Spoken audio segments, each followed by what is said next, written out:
Wang Xiang pointed his right index finger straight at Lu Hao, raising his voice sharply. In the secret realm, you seriously injured my team member Li Cheng for no reason. Don't you owe us an explanation for your actions? At these words, the students who had previously dispersed swarmed back. What's happening now? Wang Xiang is picking on Lu Hao again. I heard the two of them had conflicts before.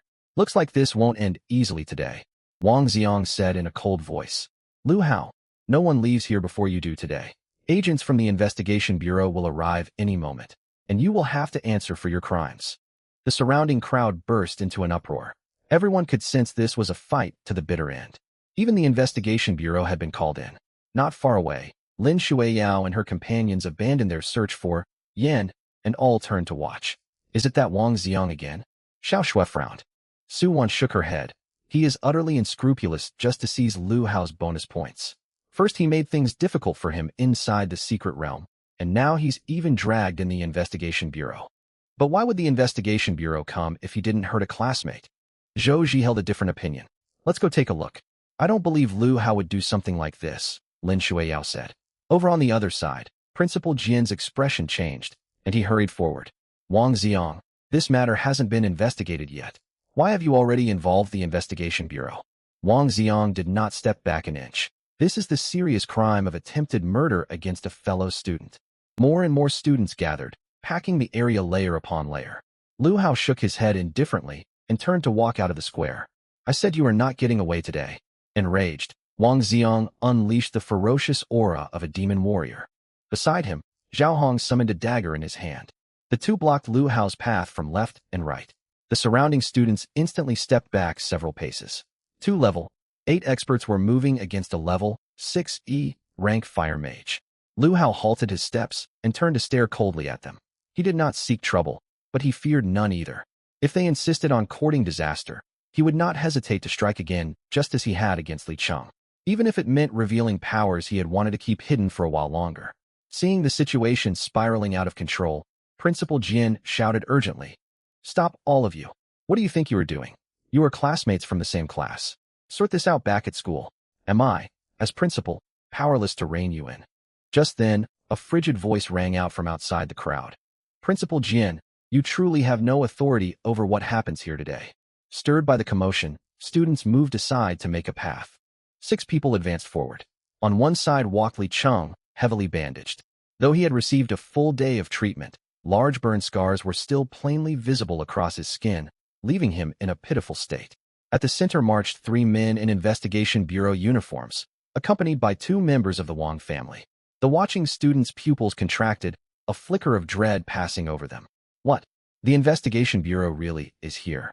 It seems Lu Hao truly committed an atrocity inside the secret realm. Even if Principal Jian wants to protect him, he won't be able to. This is huge.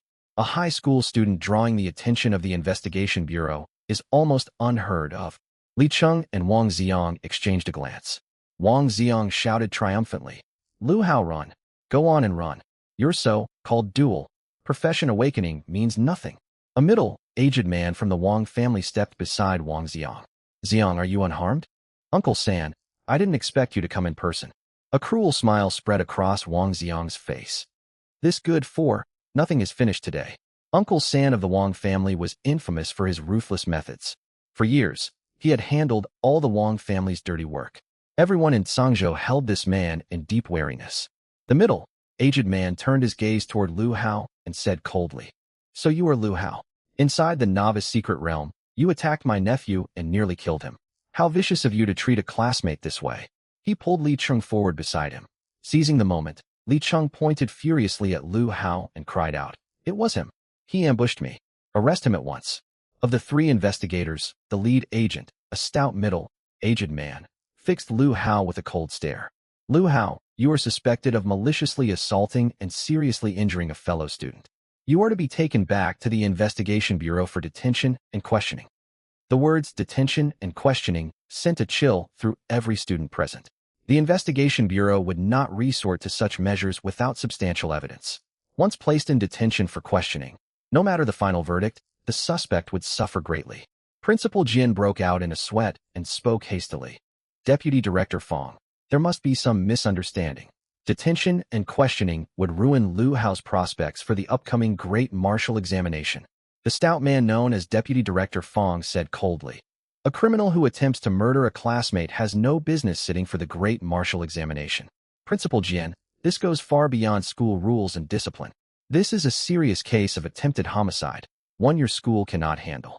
Principal Jian's expression fell, yet he pressed on. "That may be true, but Lu Hao is the son of a martyr. His father and older sister rendered immense service to our nation." The stout man let out a sneer. "The child of a martyr ought all the more to abide by the law. Does that status grant him license to act without restraint?" Principal Jian fell silent, unable to retort. Wang Xiang's face brimmed with triumph. In his mind, those 40 bonus points were as good as his. "Lu Hao, do you think escaping me inside the secret realm brought this to an end? No. Out here, power belongs to my Wang family."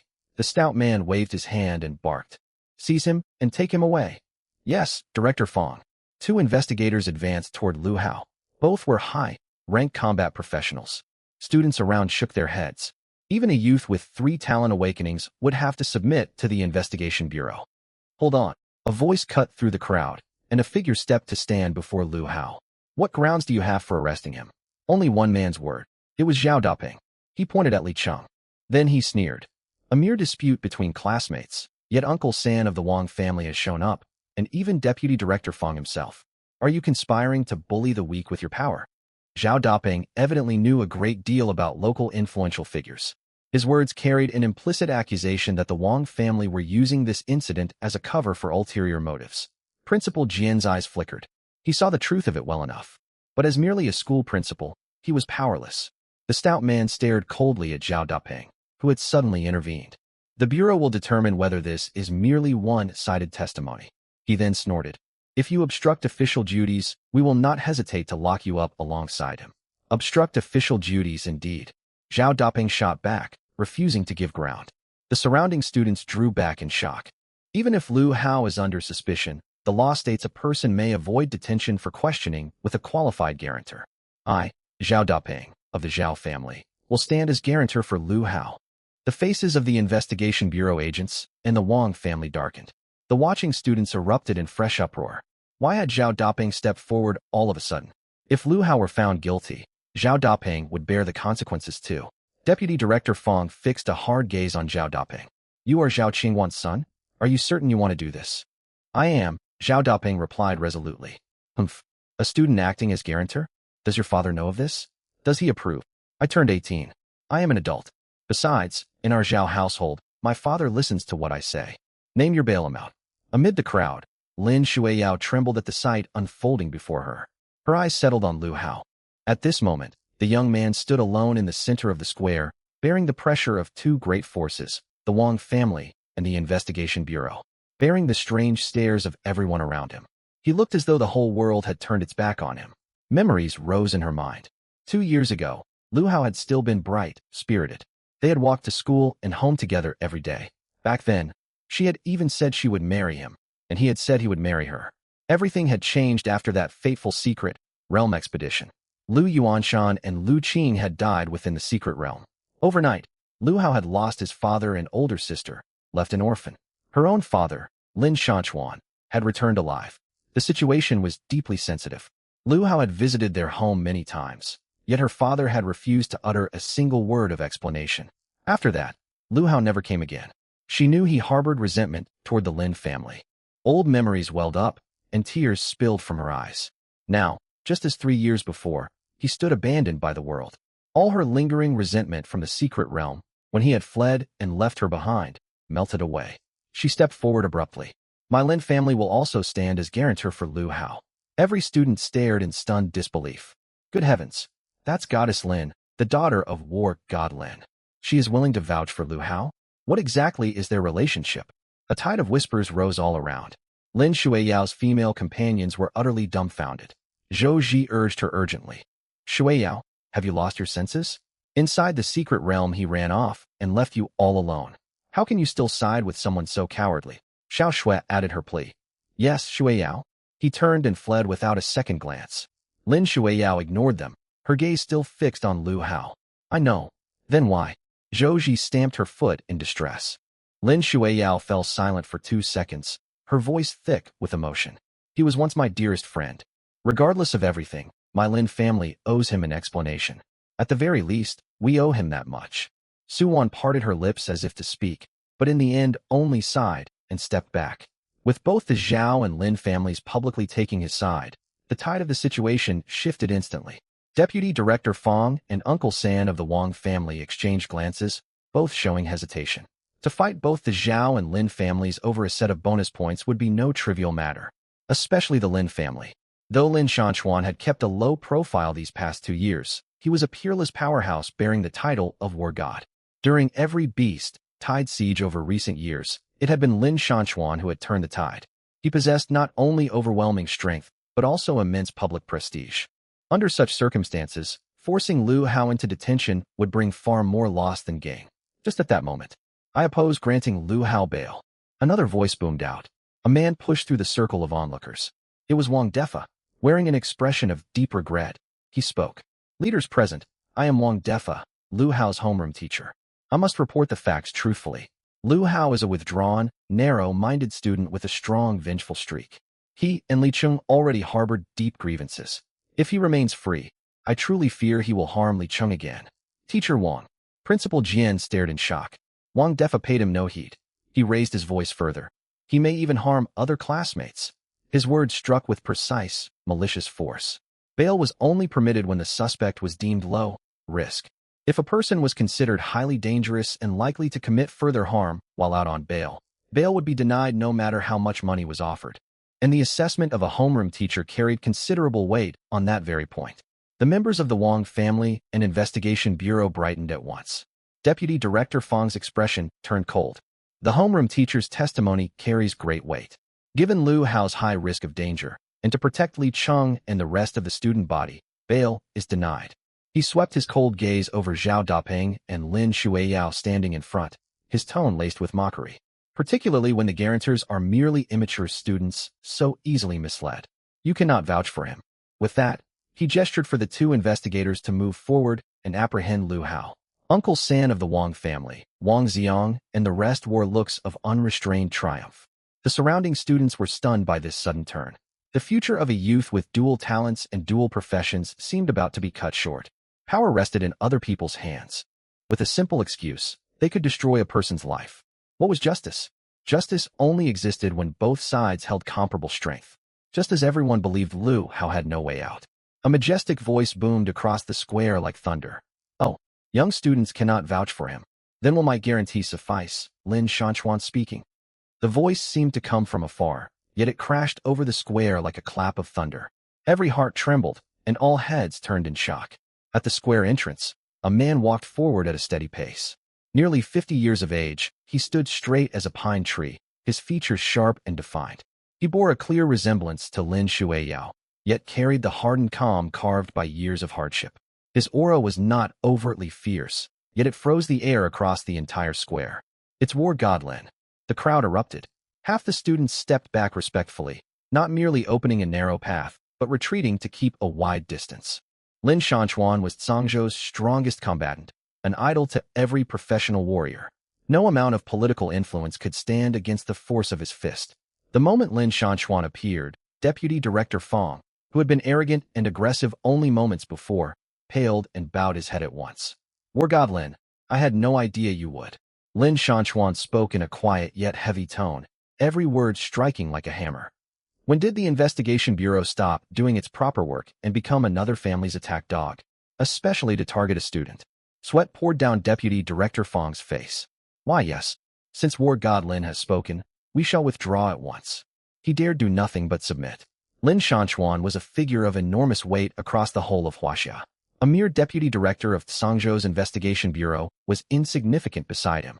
Besides, Deputy Director Fong knew full well this whole affair had been a scheme concocted jointly by the Wang family and himself to frame Lu Hao. Arguments that might hold weight before ordinary people meant nothing in front of someone like Lin Shanchuan. No matter how deep his ties of interest with the Wang family ran, he had no choice but to back down. Begone. I will speak directly to your bureau chief about this matter. Lin Shanchuan's tone was calm, yet his eyes burned cold. Deputy Director Fong's face turned ashen. If he had known Lin Shanchuan would intervene for Lu Hao, he would never have come. Uncle San of the Wang family's face turned livid, yet he dared not utter a word. Not even the head of the Wang family would dare defy War God Lin. After forcing Deputy Director Fong to back off with a single sentence, Lin Shanchuan glanced over. What is your view on this, Old San Wang? Uncle San waved his hands repeatedly. I dare not. Since War God Lin has intervened, there must surely be some misunderstanding. We shall investigate further. He understood perfectly well this so-called request for his opinion was thinly veiled scorn. Wang Xiang's eyes blazed red. He spoke hoarsely. Uncle San. He could not bear to watch their flawless plot to ruin Lu Hao. His chance to seize those 40 bonus points and turn his fate around, fall apart like this. Silence. Uncle San cut him off sharply. Could he not read the room? Even if they wanted to frame Lu Hao, they had to look at who stood present. Deputy Director Fong bowed his head. If War God Lin has no further instructions, we shall take our leave. Receiving no objection from Lin Shanchuan, he turned and departed without delay. Uncle San dragged Wang Xiang along behind him. Arriving with such arrogance, they fled in complete disarray. As he walked away, Wang Xiang glared back viciously at Lu Hao. Watching their retreating figures, the students were overwhelmed with shock. The orphan everyone had looked down on actually had Lin Shanchuan backing him. Some students trembled, recalling the jeers they had directed at Lu Hao earlier. Principal Jian and the other school administrators hurried forward to greet him. No need for formalities, gentlemen. You have worked hard. Lin Shanchuan waved them off. Then he turned to Principal Jian. Principal Jian, you have done fine work educating students over the years. Still, oversight over your teaching staff leaves much to be desired. Principal Jian shuddered and spun toward Wang Defa, who was trying to hide in the crowd. Teacher Wang, what you just said was outright slander and falsehood. Lu Hao is a courteous, hard-working young man who gets along well with his classmates. He is highly regarded by peers and teachers alike. He snorted coldly. The school will review your teaching credentials and professional ethics. We shall determine whether you are still fit to serve as a teacher at No. Free High School. Wang Defa turned deathly pale. He had acted as the Wang family's pawn to steal Lu Hao's bonus points. Yet now the Wang family abandoned him without a second glance. Once these matters were settled, Lin Shanchuan turned toward Lu Hao. Lu Hao met his gaze calmly. From the moment the investigation bureau had arrived, he had not spoken a single word in his own defense. He had simply watched all these people twist the truth. Throughout the whole incident, his mind had been calculating when to strike. Should he fight right here in the square, on the road to the investigation bureau? Or would it be best to act once they reached the bureau itself? He could see clearly the investigation bureau and the Wang family were working hand in glove. Reasoning with such people was pointless. He could not take on the full might of the Wang family or the investigation bureau single-handedly. But he was no soft target to be pushed around.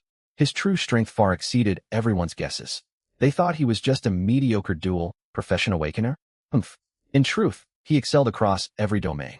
If escape had been his only goal, he could have broken free already. If all else failed, he could vanish into the remote mountains, free as the sky. Lu Hao, are you all right? Lin Shanchuan asked in a steady voice. Students still packed the square, their eyes full of envy. To have a towering figure backing you, facing imminent arrest, a few words from a powerful authority, and both the Wang family and investigation bureau were forced to slink away. Yet in the next instant, Lu Hao spoke in a frigid tone. Lin Shanchuan, do not think I owe you gratitude just because you spoke up for me. I do not need your help.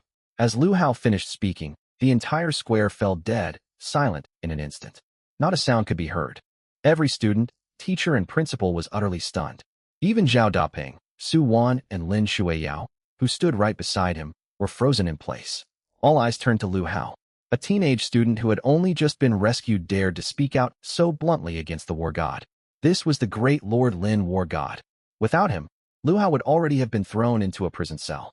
At the same time, many people shuddered. Over the years, no one had ever dared to defy the Lin War God like this. With but a single finger, he could reduce anyone to nothing. Everyone expected Lu Hao to bear the brunt of Lin Shanchuan's rage for his offense. Yet Lin Shanchuan merely smiled faintly, his expression calm, not a trace of anger showing on his face. Lu Hao, how dare you speak to my father like that? Lin Shuiyao flew into a rage and shouted at Lu Hao. My father just saved you, and you cannot even bring yourself to say thank you. Lin Shanchuan raised a hand to stop his daughter. He looked at Lu Hao with profound meaning, and a flicker of approval flashed deep in his eyes. You are quite something. Beside him, Lin Shuiyao stared in bewilderment. Father, what is wrong with you? That is enough. Lin Shanchuan looked at Lin Shuiyao with fond affection. Impressive. You reached level 9 in your first novice secret realm run. Father, I actually took first place in this novice secret realm. Pride surfaced on Lin Shuiyao's face as she spoke. Is that so? Lin Shanchuan glanced toward Lu Hao, then took Lin Shuiyao by the arm. Come, let us head home. Lu Hao turned and walked through the crowd toward the square exit. He moved quickly, yet his inner mind was perfectly calm. The Lin family owed him. Lin Shanchuan owed him. One act of rescue could never wipe that debt away. Humph. Not even a proper explanation. He wanted no charity. He only sought to grow stronger. Strong enough that one day he could demand answers for himself. From that day onward he understood, no one could be relied upon. He could only count on himself. How go, wait for me. Zhao Dapeng called out and hurried to catch up. How go, I am sorry. Right after we exited the secret realm, I accidentally blurted out your level and brought all this trouble down on you. Lu Hao waved his hand. This is not your fault. I actually owe you thanks for standing up for me back there. He felt genuine gratitude toward Zhao Dapeng. For an ordinary classmate to speak up in such a moment was extremely rare. Whatever his motives, Lu Hao would remember this favor. Ah, no need for thanks. We were old desk mates. I believe in you. Besides, what kind of person was Li Cheng? He must have done something terrible. He paused and went on. By the way, how go, what are your plans now? The Grand Marshal examination is still some time away. The school will organize second and third runs through the Misty Jungle Novice Secret Realm. Are you going back? Lu Hao shook his head. No, I need to enter higher, level dungeons, or secret realms. Oh, which dungeon are you planning to try? I have not decided yet. I will look into it once I get back. Zhao Dapeng slapped his thigh. I have options. My family owns plenty of dungeon scrolls. There is the Gloomy Forest, Blood Valley Ruins, Frost Canyon. If you want, I can take you to pick one. Lu Hao halted and looked at Zhao Dapeng. What do you want in return? No one did favors without expecting something in exchange. There had to be an ulterior motive. Zhao Dapeng rubbed his hands together and gave an awkward laugh. How go? Nothing escapes you. I do not ask for much. I just hope you will take me along when you clear dungeons. Lu Hao looked at him with a half smile. I am only a level 6E rank fire mage. What good can I do for you? That does not matter. I can hire a few strong players to form a team with us. Lu Hao fell quiet for a moment and nodded. Great. Let us go to my place right now to pick out a dungeon scroll. Zhao Dapeng was overjoyed. Just then, a red convertible screeched to a halt right in front of the two young men. Behind the wheel sat a girl of 16 or 17. Her hair was dyed wine red. Smoky eye makeup made her large eyes look cold and sharp, and her lips bore a deep purple lipstick shade. She wore a black cropped short, sleeve top and tight leather trousers that accentuated her long, straight legs. Her features were fine, boned, yet her bearing radiated unruly coolness. Zhao Dapeng pulled open the car door. How good, get in. This is my younger sister Zhao Shaoling, though everyone calls her Master Zhao. She shot Zhao Dapeng a glance. Then her brows drew together as her gaze fell on Lu Hao. She said nothing. The moment the two men sat down, the girl slammed her foot down hard on the accelerator. The convertible shot forward like a rocket with a long roaring wail, covering 100 meters in an instant. Powerful G-forces pressed Lu Hao hard against the seat. The onrushing wind made it almost impossible for him to keep his eyes open. This was no ordinary car. It was practically a rocket. Whoa! Lu Hao grabbed the door handle instinctively, the veins on the back of his hand bulging. The speedometer needle surged past 200 and kept climbing, 300 kilometers per hour. Zhao Shaoling steered with one hand while holding a cigarette in the other, a faint smirk playing across her lips. The red car weaved through traffic like a streak of lightning. With a shrill squeal of brakes, it pulled up before a grand, gilded manor. Losers! The instant the car stopped, Zhao Shaoling jumped out. She glanced at Zhao Dapeng and Lu Hao and tossed out those three cold words. Lu Hao's face had turned pale, and his stomach churned violently. He had never ridden in such a recklessly driven vehicle before. When Zhao Dapeng clambered out of the car, his legs were also shaking. I should not have asked her to pick us up, he said with a bitter smile. Your sister is something else, Lu Hao muttered. Zhao Dapeng rubbed his hands awkwardly. How go? She has always been like this. As Zhao Dapeng led the way, he offered some background. She has extraordinary talent for artifact crafting. She could forge fine, great equipment even before she changed classes. Thanks to her, the Zhao family grew from a shabby workshop to what you see today. She awakened the S-rank talent, heart of the divine artisan recently. Major powers are all scrambling to recruit her. Equipment grades from lowest to highest. Common, fine, high, quality, rare, outstanding, epic, legendary, mythic. Being able to craft high-quality gear was already an impressive achievement. Outstanding, rank equipment represented the lifetime ceiling for most senior artifact crafters. Lu Hao fell silent for 2 seconds. He had taken her for a rebellious delinquent girl. In truth, she was an unruly genius artifact crafter. Come to think of it, he possessed no equipment at all. Low-grade gear became obsolete quickly, and he had no money to waste on it anyway. The two walked past the main building and arrived in front of a single-story outbuilding in the backyard. Zhao Dapeng hurried upstairs to fetch the dungeon scrolls. Lu Hao looked around. This outbuilding was evidently used by the Zhao family as a storage shed, filled with discarded items. Most numerous of all were piles of waste ore. Hundreds of chunks of varying sizes lay scattered about, in shades of dark gray, deep red, and earthy yellow.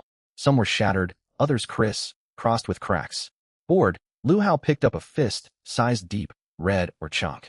He recognized it as crimson vein ore, a fairly high-grade mineral that had undergone rough smelting yet still contained excessive impurities, rendering it useless to artifact crafters.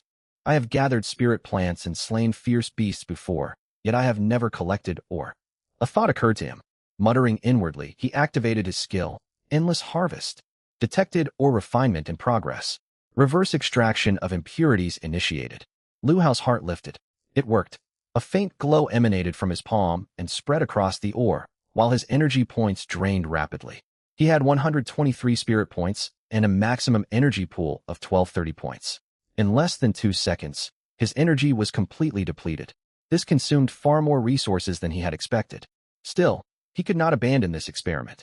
If ore could also be harvested, new possibilities would open up for him, or fetch far higher prices than spirit herbs. He expended resources to restore his energy. Dark gray mist seeped out of the ore and drifted down as fine dust. The ore shifted from dull deep red to bright crimson and grew lustrous.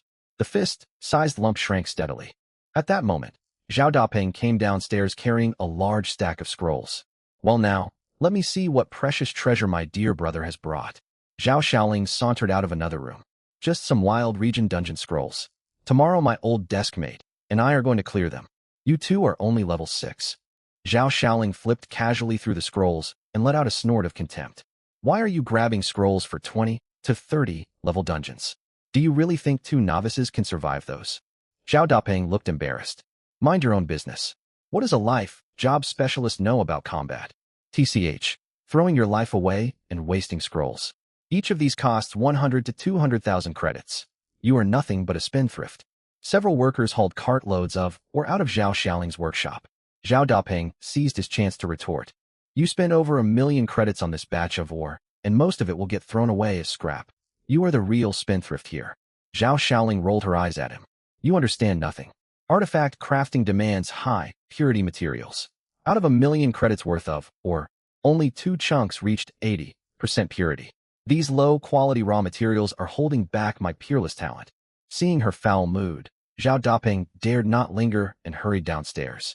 Endless harvest successful. All impurities have been extracted from the crimson vein. Oregon Lu Hao stared at what rested in his palm. The refined ore was no bigger than a fingertip.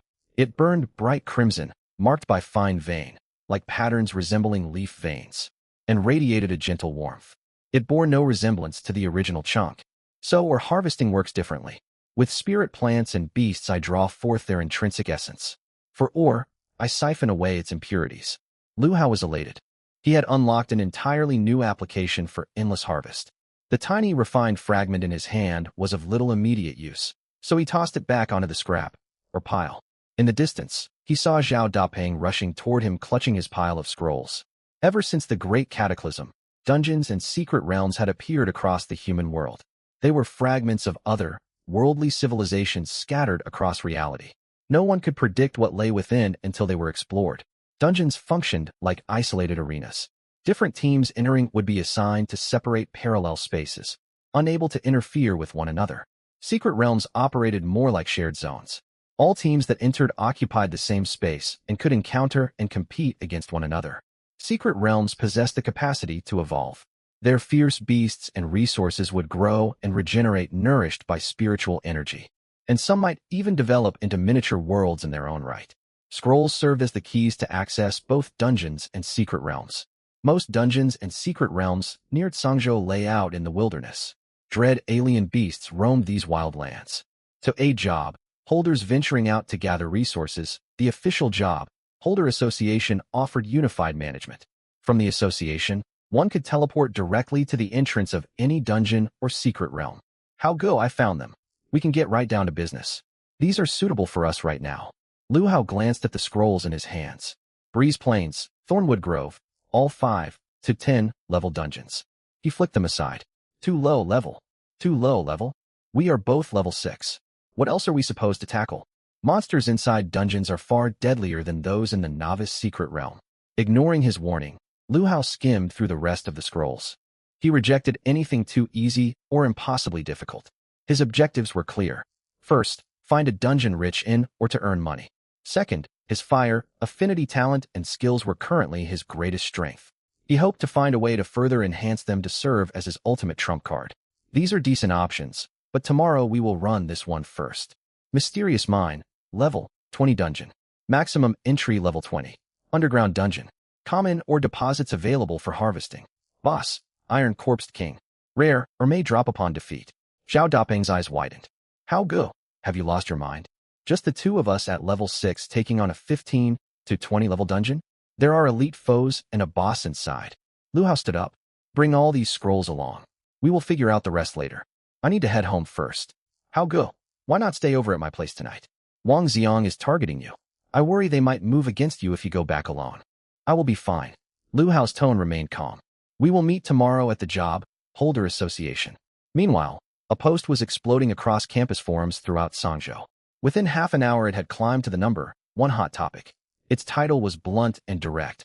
Urgent search for Yan, the mysterious powerhouse who rescued Lin Shuiyao's party in the novice secret realm. The post read, reliable sources confirm that on the night before the novice secret realm closed, Lin Shuiyao, Su Wan, and their team were ambushed. They were ambushed by a level 10 elite iron spine bear within the level 9 beast zone. Their lives hung in the balance. They were saved by a mysterious man known only as Yan. He slew the elite in one strike. His level reached 13. Single-handedly he swept across the secret realm, throwing all participating students into chaos. If anyone has information about him, please send me a private message. Description: tall and slender build, indifferent gaze, clean and decisive fighting style. Once posted, student communities all over Tsangzhou erupted. Level 13? Are you joking? Even Lin Shuiyao, who took first place, is only level 9. 1. Hit kill on a level 10 elite? No single person could pull that off. I refuse to believe it. Tell us the truth. Show us photos. I want to behold this great expert. Speculation, doubt, awe, and admiration flooded the comment sections. Some guessed he was a secret genius raised by a powerful clan. Others thought he was a transfer student from another province. Many insisted the whole story was fabricated. Arguments raged across the forums. Inside the Wang family's main hall. Useless. Wang Tianba slapped Wang Xiang hard across the face. Your level falls short of others. You failed to secure the bonus points. What good are you? The Wang family raises wolves, not worthless sheep like you.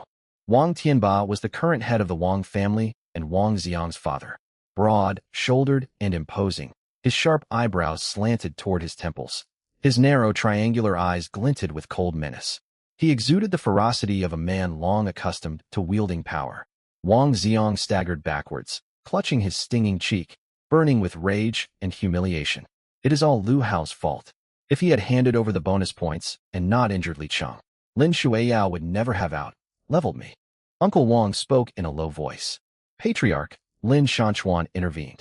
Otherwise, the investigation bureau would have detained Lu Hao and barred him from the grand martial examination. Humph. Then why did you not eliminate him inside the secret realm? Cold light flickered in Wang Tianba's triangular eyes. I care only about results, not excuses.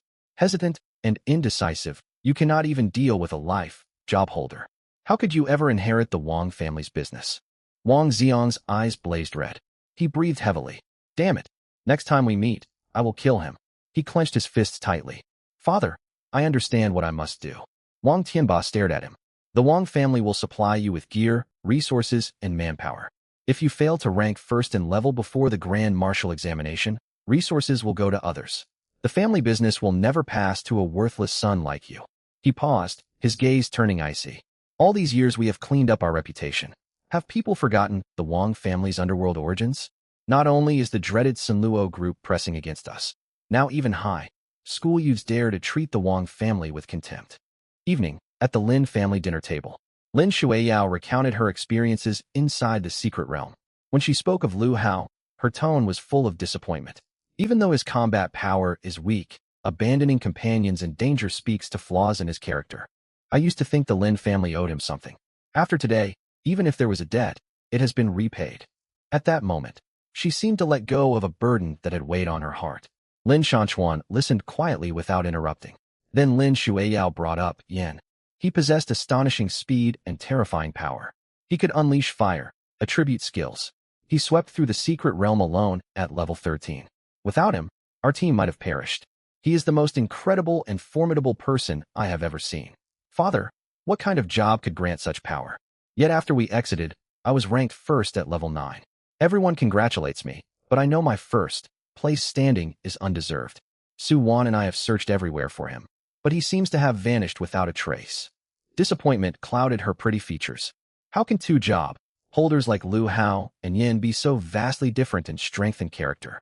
Lin Shanchuan smiled after hearing her out. Perhaps the person you seek is right before your eyes. What do you mean, father? Lin Shueiyao stared in confusion. Lin Shanchuan offered no further explanation and changed the subject. The grand martial examination draws near. Will you continue running the novice secret realm with the school, or head out to tackle Wild Region dungeons? Su Wan and I have already made plans. We are going to clear Wild Region dungeons. Fighting spirit ignited in Lin Shueiyao's eyes once more. Yin is so powerful, he must also be exploring Wild Region dungeons, right? After dinner, Lin Shanchuan sat alone in his study. He opened a locked drawer and carefully took out a yellowed photograph. 3 figures stood before a strange portal in the background. If Lu Hao had been present, he would have recognized them at once. Besides Lin Shanchuan, the other 2 were his father Lu Yuanshan and his elder sister Lu Qing. Lin Shanchuan gazed at the photograph, lost in thought. After a long while, he murmured to himself, Yuanshan, when I heard your son awakened to life, job harvest talent, I feared the unfinished mission from our past would fall to Shueiyao. But today I saw him. He fools the world, yet he is far from ordinary. He paused, a look of disbelief crossing his face. If he truly wields one of the 36 perfect legendary jobs of that place, the harvest skill, then this power is terrifying indeed. Does that mean he can seize and copy other perfect job talents from that place? If that is true, he is the true chosen one of the Void's secret realm. He sighed heavily. If he had only awakened an ordinary life job, he might have lived out his days in peace. Yet that place dooms even the strongest to near certain death. A violent fit of coughing seized him. He doubled over. When he straightened up, dark, red blood trickled from the corner of his mouth. He stared out the window toward the distant horizon and whispered, when will you truly grow strong? My time is running out. Old Wu's workshop. Lu Hao stepped through the door. Old Wu hurried toward him. Xiao Hao, are you all right? I heard both the Wang family and the investigation bureau set their sights on you. Never mind. He briefly recounted how Wang Xiang and Wang Defa had tried to coerce him. They tried to coerce him into handing over his bonus point privilege. Old Wu slammed his palm on the table when he heard this, burning with rage. The Wangs. They really abused their power to bully others. If your father and sister were still alive, the Wangs wouldn't dare lay a finger on you. Back then, I wouldn't have been able to open this shop without your father. Rest assured, I will do everything in my power to keep you safe. I'll handle this matter. By the way, I gathered some materials and spirit liquid in the secret realm. Would you like to take a look, Uncle Wu? Lu Hao pulled out a bottle of glow, moss spirit liquid. Old Wu took the bottle, pulled out the stopper, and leaned in for a look. His expression froze instantly. Perfect purity again. His voice trembled as he spoke. He had assumed Lu Hao could only gather some common weeds. He had never expected Lu Hao to obtain spirit herbs of such exceptional quality. Xiao Hao, I'll take this bottle. The market price for one portion of glow moss is around 400 credits. But for your perfect quality batch, I'll pay you 700 each. Lu Hao nodded. I have more than just this one bottle. With a slight wave of his hand, dozens of bottles materialized out of thin air and clattered onto the table. The spirit liquid inside shimmered emerald green under the lamplight. That's 647 portions of first order glow moss spirit liquid, plus 5 portions of spirit liquid from second order spirit herbs. Old Wu's jaw dropped open. Good heavens. Did you dig up every inch of the secret realm? I got lucky. I found a cavern thick with glow moss, Lu Hao said with a smile. Xiao Hao, I'll buy all of your spirit liquid. Still, I cannot absorb this much on my own. I may have to pass part of it on to Sunluo Group. He paused, then looked toward Lu Hao. If you don't mind, I'd like to introduce General Manager Luo from Sunluo Group to you. I've worked with him for years. If you meet and strike a deal, you'll open up a major sales channel. Sunluo Group? Lu Hao blinked in surprise. It is a giant corporation focused on spirit, herb cultivation, collection, and potion crafting. It wields massive influence across Huaxia. Its headquarters is in the capital, yet it maintains operations nearly everywhere. Xiao Hao, there is something you must understand. Right now, Sunluo Group and the Wangs are locked in a brutal struggle. They are locked in a brutal struggle for dominance over Tsangzhou's pharmaceutical industry. Whoever gets hold of high-grade spirit liquid gains the upper hand. Your perfect, quality spirit liquid changes everything.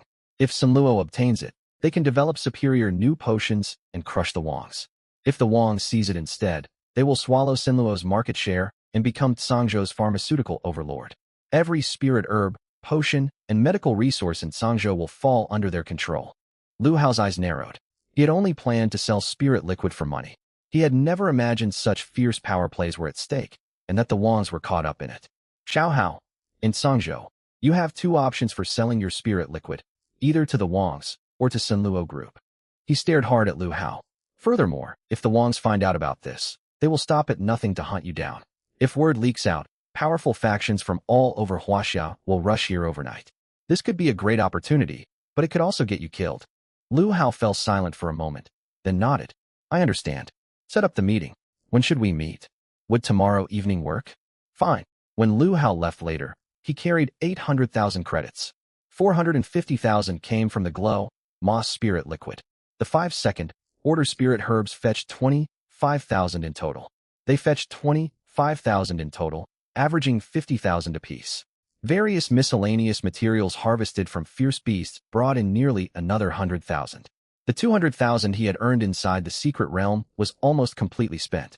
Fortunately, he now held this huge sum of 800,000 credits. It would cover his expenses for tomorrow's dungeon run. Tomorrow evening, Sunluo Group? He still needed to judge whether these people could be trusted. In this turbulent era of great contention, growing stronger as fast as possible was the only true way to stay alive. Early the next morning, at the Tsangzhou Professional Ability Users Association, Lu Hao stepped into the Great Hall. It was a sprawling gray-white building with a lofty vaulted ceiling. Crystal panels overhead poured bright natural light across the space. The hall bustled with activity. Class, change professionals clad in all kinds of gear wandered back and forth. Numerous chambers housed numbered teleportation portals. How go over here? Zhao Dapeng waved frantically from beneath a pillar. How go? Let me team up with you. Lu Hao nodded. Zhao Dapeng has sent you a team invitation. Accept? Accept. Lu Hao blinked in surprise. 5 player icons appeared on the team panel. Only then did he notice 3 more people standing beside Zhao Dapeng. 1 woman and 2 men. Zhao Dapeng made introductions. How go? To tackle the mysterious or mine, I hired 3 top-tier players first thing this morning. This is Miss Fang Yan, a well-known expert among Tsangzhou's independent professionals. She will lead us. We'll hang back and gain experience. It will be far easier than the beginner's secret realm run. The woman named Fang Yan stood at the front. She was in her early 20s, tall and straight. She had sharp facial features. She wore dark, red soft armor and carried a long spear slung across her back. She was an agility-oriented spear user. Glancing over Lu Hao's basic stats, her fine eyebrows drew together. Boss Zhao, do you know how difficult the mysterious or mine dungeon is? Bringing this person along is reckless. Your level is already low, and adding him will dilute our experience gains. We'll also have to divert effort to keep him alive. Behind her stood 2 men. One was a heavily muscled tank hefting a large shield. He had a rugged, stern face. His deep voice boomed. Boss Zhao, in that place, we can only guarantee your safety. We cannot protect 2 people. The third man, lean-framed and holding a staff, was a wind system mage. Bringing 1 rookie is hard enough. Now 2. This isn't an experience grind run, it's a suicide mission. Seeing how strongly the 3 objected to Lu Hao joining, Zhao Dapeng smiled awkwardly. Captain Fang, I'll pay you an extra 200,000 credits for this job. At the mention of extra pay, Fang Yan gritted her teeth. If the money is right, we will do our best. But understand this, We can only attempt normal difficulty. Dungeons had 4 difficulty tiers: normal, hard, nightmare, and hell. Monsters on normal difficulty gave roughly the same experience as yesterday's beginner dungeon. On hard difficulty, monster stats doubled, and so did experience rewards. Nightmare tripled both. Hell quadrupled them. Higher difficulty runs also yielded far better loot. These were common sense facts. Though high difficulty runs promised great rewards, they demanded sufficient strength. Even level 20 monsters on hell difficulty possessed stats equivalent to level 50 foes. No professional above level 21 could enter the mysterious or mine. Very few teams had ever cleared its nightmare mode, and no one had ever beaten hell. Lu Hao remained quiet. Zhao Dapeng rubbed his hands beside him. How go? I hired these 3 without checking with you first. My bad. But the mysterious or mine has level 16 to 21 monsters. Without these 3, we die the moment we encounter enemies. Captain Fong knows this dungeon extremely well. She can get us through normal difficulties safely. If I really were just an ordinary level 6 professional, your plan would make perfect sense. You would even have been quite thoughtful. But I am no ordinary rookie. Lu Hao weighed his options. Should he stick behind this group, let them do all the fighting, collect loot and mine ore? That was certainly one way to go. Let others bear the danger while he reaped the rewards. Lu Hao. A cold voice cut through the noise. Wang Xiang strode in through the entrance. Behind him followed Zhao Hong and 3 other imposing, unfamiliar figures. Each of the 3 wore the Wang clan crest on their chest, their gazes dark and menacing. Presumably powerful clan retainers of the Wang family. A mere level 6, and you dare attempt a field dungeon? Wang Xiang fixed his deadly stare on Lu Hao. His hand rested on the hilt of his great sword. Murderous intent blazed in his eyes. He hated Lu Hao deeply. If not for him, he would not be in such a difficult position. He still had not gotten the bonus point privilege. He had only reached level 8 in the secret realm. The previous night, his father had slapped him hard and called him a spineless failure. Only the association's special rules prevented him from attacking right there. He glanced at Zhao Dapeng beside Lu Hao, then at Fong Yin and her 2 companions. His gaze turned icy. Lu Hao dared to come level, grind in a field dungeon solely because he had the Zhao family backing him. Just like himself, relying on strong players to carry him. I will not let you succeed. His expression darkened that he scanned the surrounding crowd. This man is Lu Hao. He is withholding my bonus, point privilege, and harm my teammates. Let me make this clear. Anyone who brings this boy into a field dungeon declares themselves an enemy of the Wang family. He stretched out a finger, pointing straight at Lu Hao. Whoever aids him will find no Wang family potions for sale anywhere in Sangzhou. No matter where you hide, the Wangs will hunt you down relentlessly. His words sent shockwaves through Fong Yin and her 2 teammates. Many nearby professionals looked on in astonishment. More onlookers gathered. Who is this kid? How did he anger the Wangs? He looks so young, probably still a high school student. Can he even survive in Sangzhou after this? That is Wang Tianba's son, Wang Xiang. He speaks for the Wang family.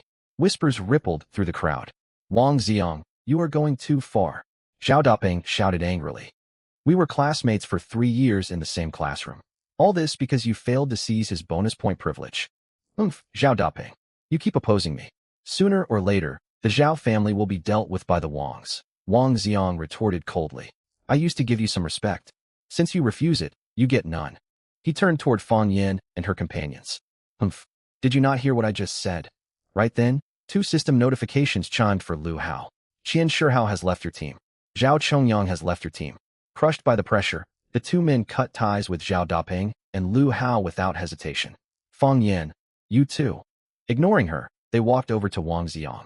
Our apologies, young Master Wang. We had no idea this boy was your enemy. We have left the team. We will not offend you for their sake. Exactly. I never wanted to carry these 2 losers. We will obey your orders and never group with them. Fong Yin glared at Wang Xiang. The Wang family holds great power, yet you cannot behave so tyrannically. Everyone needs to make a living. You cannot dictate what others may or may not do. Fong Yin was in a terrible spot. She had landed a lucrative commission from Zhao Dapeng, originally 500,000, plus an extra 200,000. Even after splitting payment among the team, she would take home at least 300,000. Her family was poor, and her father lay gravely ill. That was why she took high-risk work and had built her reputation among independent professionals. This commission, simply escorting new players to level up, was safe and easy, far better than usual life-threatening resource-gathering missions. Opportunities like this were rare. Now the Wang family had ruined everything. Fang Yin, have you lost your senses? One of the Wang retainers said coldly. Fang Yin, do you dare defy the Wang family? Truth be told, the Wang family could crush an independent professional like you with a single finger. He appeared to know her. His threat was brutal, yet realistic. Against the full might of the Wang family, someone like Fang Yin stood little chance. Fang Yin's face turned ashen. She was trapped in a no-win situation. Her two teammates had betrayed her without hesitation. Alone, she could not complete the dungeon. If she continued helping Zhao Dapeng, the Wang family would retaliate brutally. Both she and her sick father would face mortal danger. Yet to surrender and abandon her employers like her teammates did would destroy her professional reputation. Dapeng, pass me team leader privileges, Lu Hao said calmly. Zhao Dapeng immediately transferred team leader authority. Ding, you have kicked Fang Yan out of the team.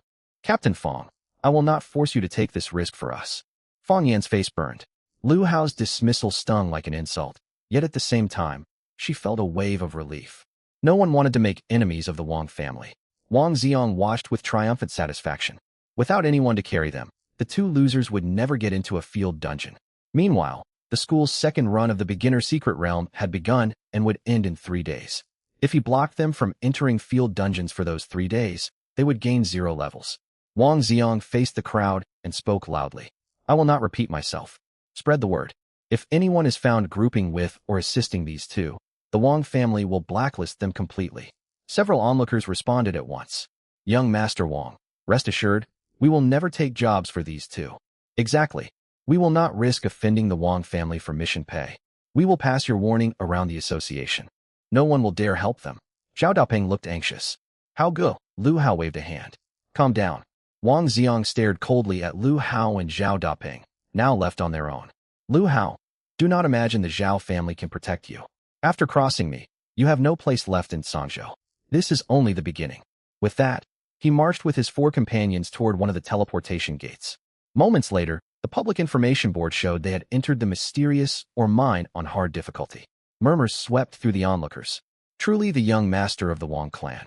He charges straight into a level 20 hard mode dungeon for massive experience. Of course, his gear is all fine grade or better. Those 2 retainers even wear exceptional grade equipment.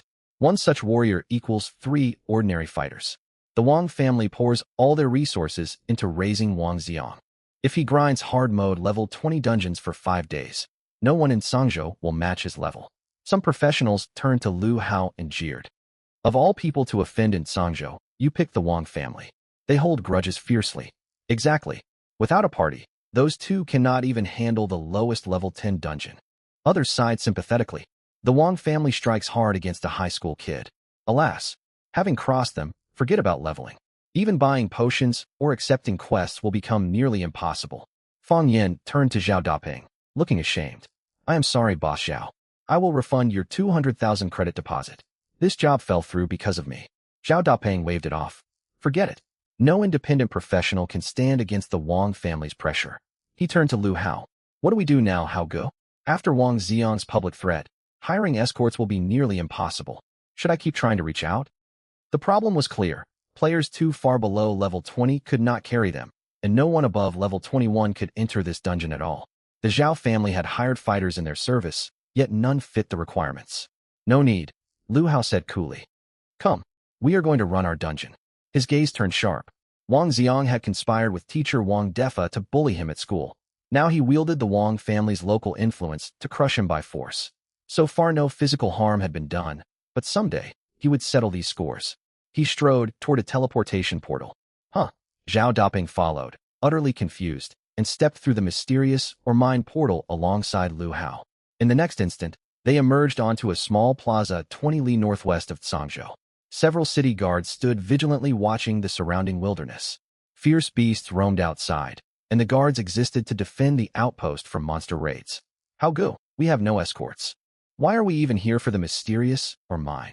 Zhao Dapeng stared in bewilderment. He could not understand what Lu Hao planned to do. Give me the scroll. Zhao Dapeng pulled out the scroll and handed it over. Lu Hao tore it open. 2 streams of light burst forth. One rippled through the air, forming a water-like energy gateway. The other wrapped around Lu Hao and Zhao Dapeng. A system prompt appeared. Please select dungeon difficulty. Normal, hard, nightmare, hell. Hell difficulty. Before Zhao Daping could react, the luminous aura swept both men into the dungeon. Back at the association, the spectacle of the Wang family's bullying ended once Wang Xiang, Lu Hao, and Zhao Daping departed. The onlookers dispersed. For most people, conflicts that did not touch them were merely entertainment and gossip. Human nature worked that way. Wait a minute. Look, someone cried out. Those two boys just entered the mysterious or mine on nightmare difficulty. The crowd, already leaving, froze and spun around in shock. The association monitored dungeon entries in real time. A scrolling public message displayed Lu Hao and Zhao Daping's status. No way, it really is. Two level 6 high school students entered nightmare mode, mysterious or mine. Are they insane or suicidal? Heavens. Even basic monsters there are level 16. Nightmare difficulty multiplies stats almost fourfold, equivalent to level 40-50 foes. One swing from those beasts would finish them off. Fang Yin had been heading for the exit, head bowed. Two teammates immediately betrayed her under pressure from the Wang family today, and in the end, she caved in too. The reputation she had built over the years, risking her life within the freelancer circle, crumbled in that very moment. She hated the Wang family, and she hated her own cowardice. More than that, she was consumed by guilt. The client had paid her handsomely and trusted her, tasking her with leading the team to raise their ranking for the great martial exam preparation. Yet, at the mere pressure from the Wang family, she had abandoned the person who'd placed their trust in her. Just then, she heard exclamations from the people beside her. She spun her head around and saw the live update dungeon feed from the association. A line blazed across the screen. Lu Hao, Zhao Daping have entered nightmare rank mysterious mine. Her pupils constricted sharply. Her mouth fell open, utterly stunned. Her first thought was that the two men, enraged by the Wang family and by her, had accidentally selected the wrong dungeon. If that were true, then she had gotten them killed. A sharp stab of pain shot through her chest. People around her started shouting. Crazy. They've lost their minds. Could these two really be that reckless? If it was not an accidental click, then they had walked in of their own free will. Marching in there to die? Fang Yin stood dumbfounded. Yet deep down she refused to believe it. One was the young master of the Zhao clan. Though the Zhaos were nouveau riche and could not compare to deeply rooted aristocratic houses, he came from a wealthy household and would not throw his life away for no reason. As for Lu Hao, she had only met him today, yet from their brief interaction he struck her as calm and level-headed, not someone who would act out of blind madness. So why would the two choose such a high difficulty dungeon, and the nightmare rank at that? The two teammates who had defected earlier also saw the notification and burst out laughing. These two have been driven insane by the Wang family. Two level 6 fighters challenging a nightmare rank level 20 dungeon. I've truly seen everything today. Even with us backing them up, they were nothing more than flies that monsters could swat with one blow. Now that we're gone, they don't stand a chance. The other awakened professionals around all shook their heads. Survival in this world was harsh. Those three had taken the commission, but the instant the Wang family spoke up, they had deserted the team and distanced themselves. Shameless as it was, people could understand why they did it. Wang Xiang has a full 5-man squad, and his 3 retainers are decked out in top-tier gear just to attempt the hard rank. Meanwhile, these two, one of them doesn't even have a single piece of equipment, just plain starting gear, and they're going for nightmare. They must have spent too much time buried in textbooks. No one in Sanzhou has ever cleared the nightmare rank mysterious mine. Last year, the Crown Prince Guild sent 5 level 20, well-equipped professionals, and they still retreated in total defeat. I reckon they are pulling this reckless stunt to cover up the humiliation they just suffered at the hands of the Wang family. They'll come scrambling back in less than a minute, mark my words. Inside the dungeon meanwhile, the moment Lu Hao and Zhao Daping stepped through, they were met with a rust-covered iron track gate. A mine tunnel stretched away into total darkness. It was 20 meters wide and roughly 5 meters high. Every 10 meters along the rock wall hung dim, flickering mining lamps casting a sickly yellow glow. Shattered ore and rotting wooden support beams littered the ground. The air hung damp and cold, thick with a mixed stench of rust, decaying flesh, and underground soil. From far off came the faint clink of pickaxes striking rock. Zhao Daping still could not wrap his head around what had just happened. His lips trembled. How good? Do you have any idea what you just did? This is nightmare rank mysterious mine, level 20. All color drained from his face as he spoke. He stepped forward and grabbed Lu Hao's right arm with both hands. Good heavens. We need to get out of here right now, before it's too late. His mind was still reeling. He wished he had never let Lu Hao activate the scroll. When they had hired Fang Yin and the 2 other experts at great cost, His original plan had only been to tackle the normal difficulty and grind their way forward cautiously. How will we know if we can make it through unless we try? Lu Hao replied flatly. I thought you fumbled the scroll. You actually chose to come here on purpose. Zhao Dapeng stared at Lu Hao as if he were raving mad. Lu Hao shook off his grip, walked past the gateway, and strode deep into the mine tunnel. Zhao Dapeng glanced back toward the exit portal, then at Lu Hao. He stamped his foot, gritted his teeth, and hurried after him. My good Sir Lu, you are really going further in.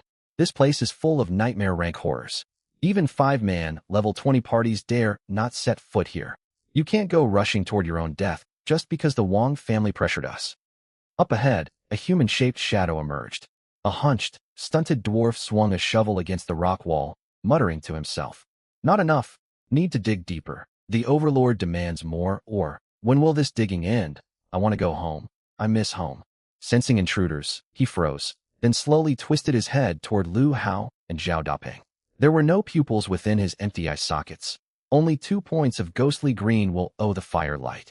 Just that single gaze was enough for Zhao Dapeng to feel an iron vice clamp down around his heart, making it hard to draw breath. Nightmare rank level 16 dead miner, whose actual threat rivaled ordinary monsters of level 40 or higher. His face turned deathly pale. The wandering abomination had spotted its trespassers. It turned and came shuffling toward them. Clad in tattered rags, the miner looked emaciated, yet it moved with frightening speed. In less than 20 seconds, it closed to within 50 meters of them.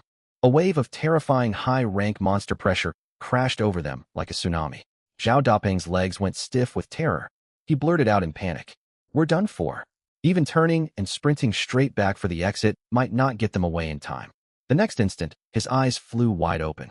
Lu Hao shot forward like a spring, moving faster than the dead miner, a blur across the tunnel. Mid-charge, red light flared. A fireball roars and exploded against the dead miner. Sparks showered everywhere, and Lu Hao closed the distance, throwing a heavy punch. A dull thud rang out, sending the dead miner flying. Red light burst forth once more. Another explosive fireball slammed into it mid-air. Boom. Before the creature hit the ground, Lu Hao closed in with a quick lunge and landed another punch, sending it crashing hard against the mine wall. Your party has slain the dwarf miner. You gained 512 experience points. A system notification flashed across Zhao Dapeng's party panel.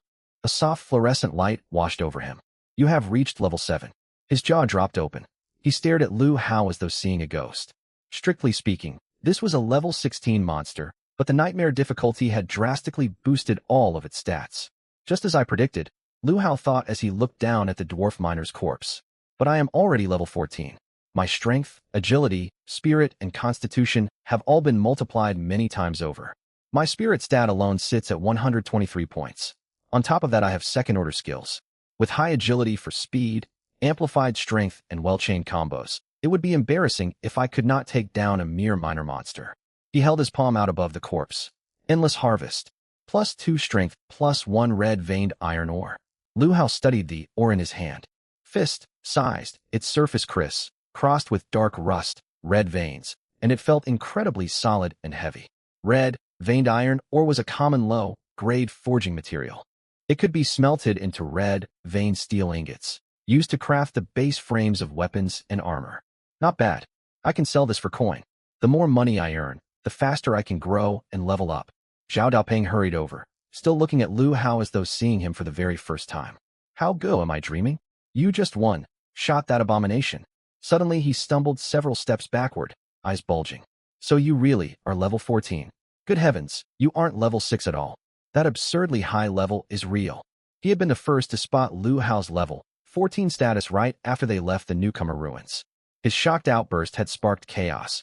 Yet right afterward, Lu Hao's level display had shifted to show level 6. Zhao Dapeng had been confused for a long time. Logically, level 6 made far more sense, yet doubt had lingered in his mind. Now, as Lu Hao earned experience from killing the monster, the disguise had fallen away, and he saw the true level once again. He gaped in disbelief and mumbled to himself. So you really hit level 14 inside the newcomer ruins?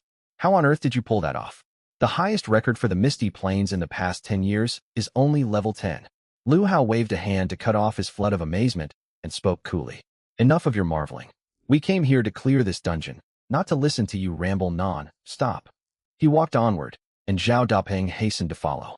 They had not traveled far when 4 dwarf miners, their eye sockets glowing with ghostly green fire, spotted them at the same time. Whoa, this is bad. We've aggroed 4 of them.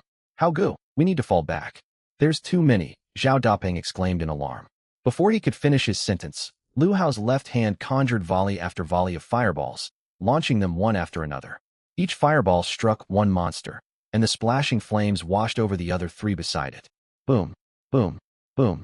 Dozens of explosive fireballs detonated. Before the 4 monsters could close to within 20 meters, all 4 crumpled to the ground. Your party has slain a dead miner. You gain 512 experience points. Your party has slain a dead miner. You gain 512 experience points. 4 lines of notifications flashed quickly across the party panel. Holy cow, they're dead? We just earned over 2,000 experience right there. Zhao Dapeng stared in complete awe. I'm about to level up again. Lu Hao nodded in satisfaction. Normally a level 16 monster would grant roughly 160 experience points. Multiplied 4-fold for nightmare rank, it became 640. Even after splitting a portion with Zhao Dapeng, the yield was still substantial. He cast Endless Harvest on all 4 corpses, besides gaining 8 total strength points and 4 pieces of red veined iron ore. Ding! Endless Harvest triggers a critical harvest. You have obtained the 2nd order skill, Detect.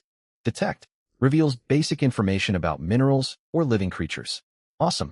A 2nd order skill, and an extremely useful one too. I already have eyesight enhancement. Stacked together, they will amplify Detect's effectiveness. Lu Hao thought to himself.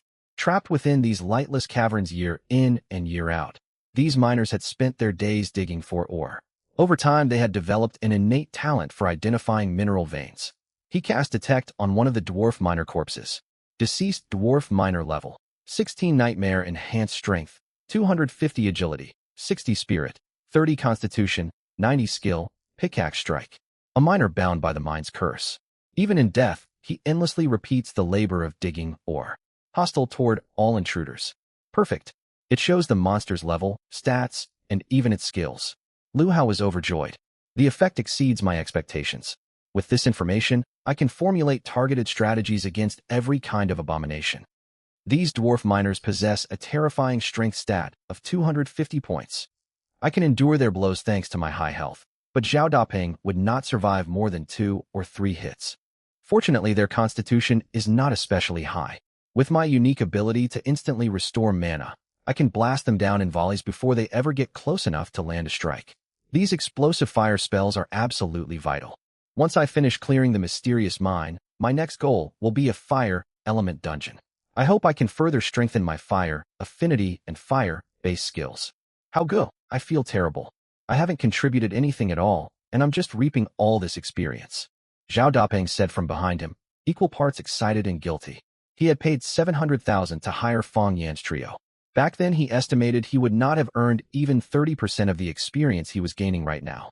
Raised as a merchant's son, he understood nothing came for free. A partnership built on lopsided gains would never last. Who says you are useless? Aren't you a ranger? What are your skills? I know 2 first-order skills right now. 1 offensive skill, Rapid Bolt Barrage, which lets me fire crossbow bolts. The other is a mobility skill, Evasive Slide, good for repositioning. Solid. Here is what you will do. Run ahead deep into the mine and draw as many monsters back toward me as you can. Killing them one by one is far too slow. Zhao Dapeng's eyes went wide. How go? You want a squishy level 7 like me to run straight into a horde of nightmare. Rank level 16 monsters? That's like tossing a little bug into a chicken coop. Will I even make it back alive? Relax. Rangers are born for pulling aggro. I have faith in you. Lu Hao patted him on the shoulder. No way. Zhao Dapeng was on the verge of tears, just as he suspected. His old desk mate might seem reserved and unemotional, but he would never let anyone take advantage of him. Think about it. Keep farming experience like this, and I guarantee your level will surpass Wang Xiang's. You might even end up 2nd highest in all of Zhangzhou. Then you will stand a real chance of getting into a top-tier martial arts university. You will hold your head high and earn respect among your wealthy social circle. Besides, I am not asking you to fight them. Just shoot a few bolts from a distance to draw them over. Simple as drinking water. Lu Hao's gaze turned sharp. If you refuse to handle even this small task, I will have no choice but to kick you out of the party. 10 minutes later, desperate shouts echoed through the dark underground mine tunnels. Help! Boss, save me. We're doomed. Dozens of dwarf miners with burning green eye sockets chased furiously after Zhao Dapeng. If not for his constant sprinting and repeated uses of evasive slide, he would have been smashed in the skull by a mining pick long ago. Lu Hao took his time prying a chunk of, or loose from the rock wall. Palm, sized and irregular, it glinted like shards of ice under the dim mining lamps. Frost, chill copper ore, material for crafting agile, class light armor. Lining leather armor with frost, chill copper plating drastically boosts defensive capabilities. He stowed the ore away, then finally turned around. Here they come. He waved his left hand. One fireball after another whistled past Zhao Dapeng's head, slamming precisely into the pursuing horde. Lu Hao unleashed a relentless barrage of explosive fireballs. It was like watching a Katyusha rocket artillery strike. Probably no one else in this world treated second-order spells as basic attacks. Ordinary mage, class professionals conserved every skill, carefully managing their mana pools. If Lin Shuiyao could witness this reckless spell, spamming, her eyes would pop right out of her head. His ability to instantly refill mana granted him incredible sustained combat power, effectively multiplying his battle strength several-fold, even tenfold. Zhao Dapeng stumbled back to Lu Hao, gasping for breath, pale-faced, and collapsed onto the ground. Behind him, wave after wave of miners fell amid roaring flames. A flash of white light washed over Zhao Dapeng. He leveled up once more to level 8. Good grief. I'm so close to hitting level 9. Zhao Dapeng was shocked by his own progress. Lu Hao checked his experience bar, 40,000/50,000 at level 14. He only needed 10,000 more experience to hit level 15. Leveling came easily in the early stages, but after level 10 the experience requirement spiked sharply. That said, attribute points per level also increased after level 10. Only a dozen monsters? That is far too few. Zhao Dapeng pulled a long face. My boss, my dear senior. Drawing that dozen almost got me killed. Lu Hao's expression turned cold. Don't bother coming back next time unless you bring back 20 or more. After a 1-minute rest, Lu Hao forced Zhao Dapeng back onto his feet, and he sprinted forward once more. Before long the same bizarre scene unfolded deep in the mine. Deep beneath the surface of the nightmare, rank mysterious mine, a level 8 professional ran screaming, luring wandering monsters one after another. At first glance the rushing wind whipped through his stylish bangs. In truth he was soaked in sweat, terror shining in his eyes, his spirit nearly shattered. Then more explosive fireballs flew. Flames lit up the whole tunnel. Soon piles of dwarf miner corpses littered the mine floor. Light of leveling flickered over both Lu Hao and Zhao Dapeng. I've hit level 15. 8,300/60,000. Lu Hao let out a slow breath. Leveling up unlocks 10 extra inventory slots, more storage space, plus 6 free attribute points. This nightmare, ranked dungeon was a godsend. If I had to re-farm the newcomer ruins, leveling up would take countless hours of grinding monster after monster. How good, I hit level 9 too. Zhao Dapeng said excitedly. This is wild and thrilling. I love this feeling of dancing on the edge of death and leveling up at breakneck speed. A few minutes of rest later, without needing to be told, Zhao Dapeng sprinted deeper into the mine once again. Over this past half-hour, they had advanced more than 1 kilometer down the main tunnel. Every 100-odd meters, side branches split off, each extending 30 to 50 meters inward. These were old mining work faces. Axe marks scarred the rock walls, and rubble covered the ground. Many miners lurked within these side tunnels. Zhao Dapeng had to draw not only the monsters roaming the main passage, but also rouse those hiding inside the side branches. He dealt 0 damage himself, yet his contribution was immense. Without his risky work gathering huge packs of monsters, Lu Hao could never farm so efficiently. While waiting for Zhao Dapeng to return with more aggro, Lu Hao pried loose more accessible ore from the walls to boost their loot gains. One drew monsters, the other dealt damage. Their teamwork was seamless and perfectly complementary. Lu Hao was prying ore loose from the rock wall when a deafening crash echoed through the tunnels. Boom! A loud boom echoed from far down the mine tunnel. The entire cavern shuddered violently. The ground beneath their feet shook hard, gravel and dust sifting down from cracks in the overhead rock. Lu Hao's heart jolted. Dapeng. He sprinted forward. If Zhao Dapeng had been caught in that explosion, there would have been nothing left of him. He had let his guard down. After racing 100-odd meters, he spotted Zhao Dapeng stumbling back toward him, covered in ash, his face drained of color. Thank goodness. He was alive. Close behind him came not only the dwarf miners, but another breed of ferocious monster. These creatures were half a head shorter than the dwarf miners, their bodies gaunt and withered. Each clutched a flint, stone in one hand and several black explosive sacks in the other. Lu Hao cast a detection spell from a distance. Mine Tunnel Demolitionist level, 18 Nightmare, Enhanced Strength, 70 Agility, 50 Spirit, 300 Constitution, 80 Skill, Detonation. Description: responsible for mind blasting in life. Retains the instinct to plant explosives even in death. Mine Tunnel Demolitionists. Their spirit stat was a staggering 300 points. Yet their agility and constitution were even lower than those of ordinary dwarf miners. Had that earlier explosion been triggered by their detonation skill? Its power was utterly terrifying. Once they drew within 100-meter range, Lu Hao unleashed a barrage of searing fireballs. After 2 or 3 dozen fireballs, all the dwarf miners and mine tunnel demolitionists lay dead. Your party has slain a dwarf miner. You gain 512 experience points. Your party has slain a mine tunnel demolitionist. You gain 576 experience points. Lines of experience. Gain notifications flooded across his vision.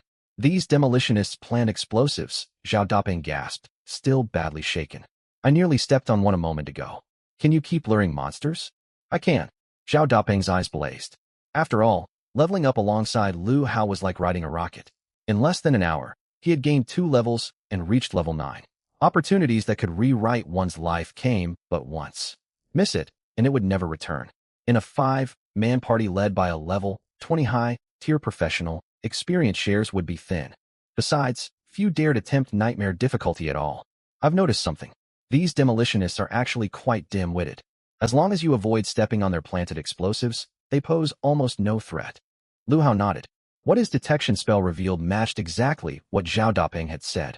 Their only tactics were laying mines and setting them off. Without triggering the mines, they were less dangerous than ordinary dwarf miners. All right, let's push deeper. While Zhao Daping went off to draw more enemies, Lu Hao calmly set to work harvesting the corpses. From the dwarf miners, he obtained only crimson, vein iron Oregon. He turned to the mine tunnel demolitionist corpses and activated harvest. Endless harvest successful.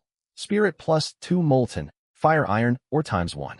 Molten, fire iron ore was smaller than crimson, vein iron ore, dark red and glowing, warm to the touch.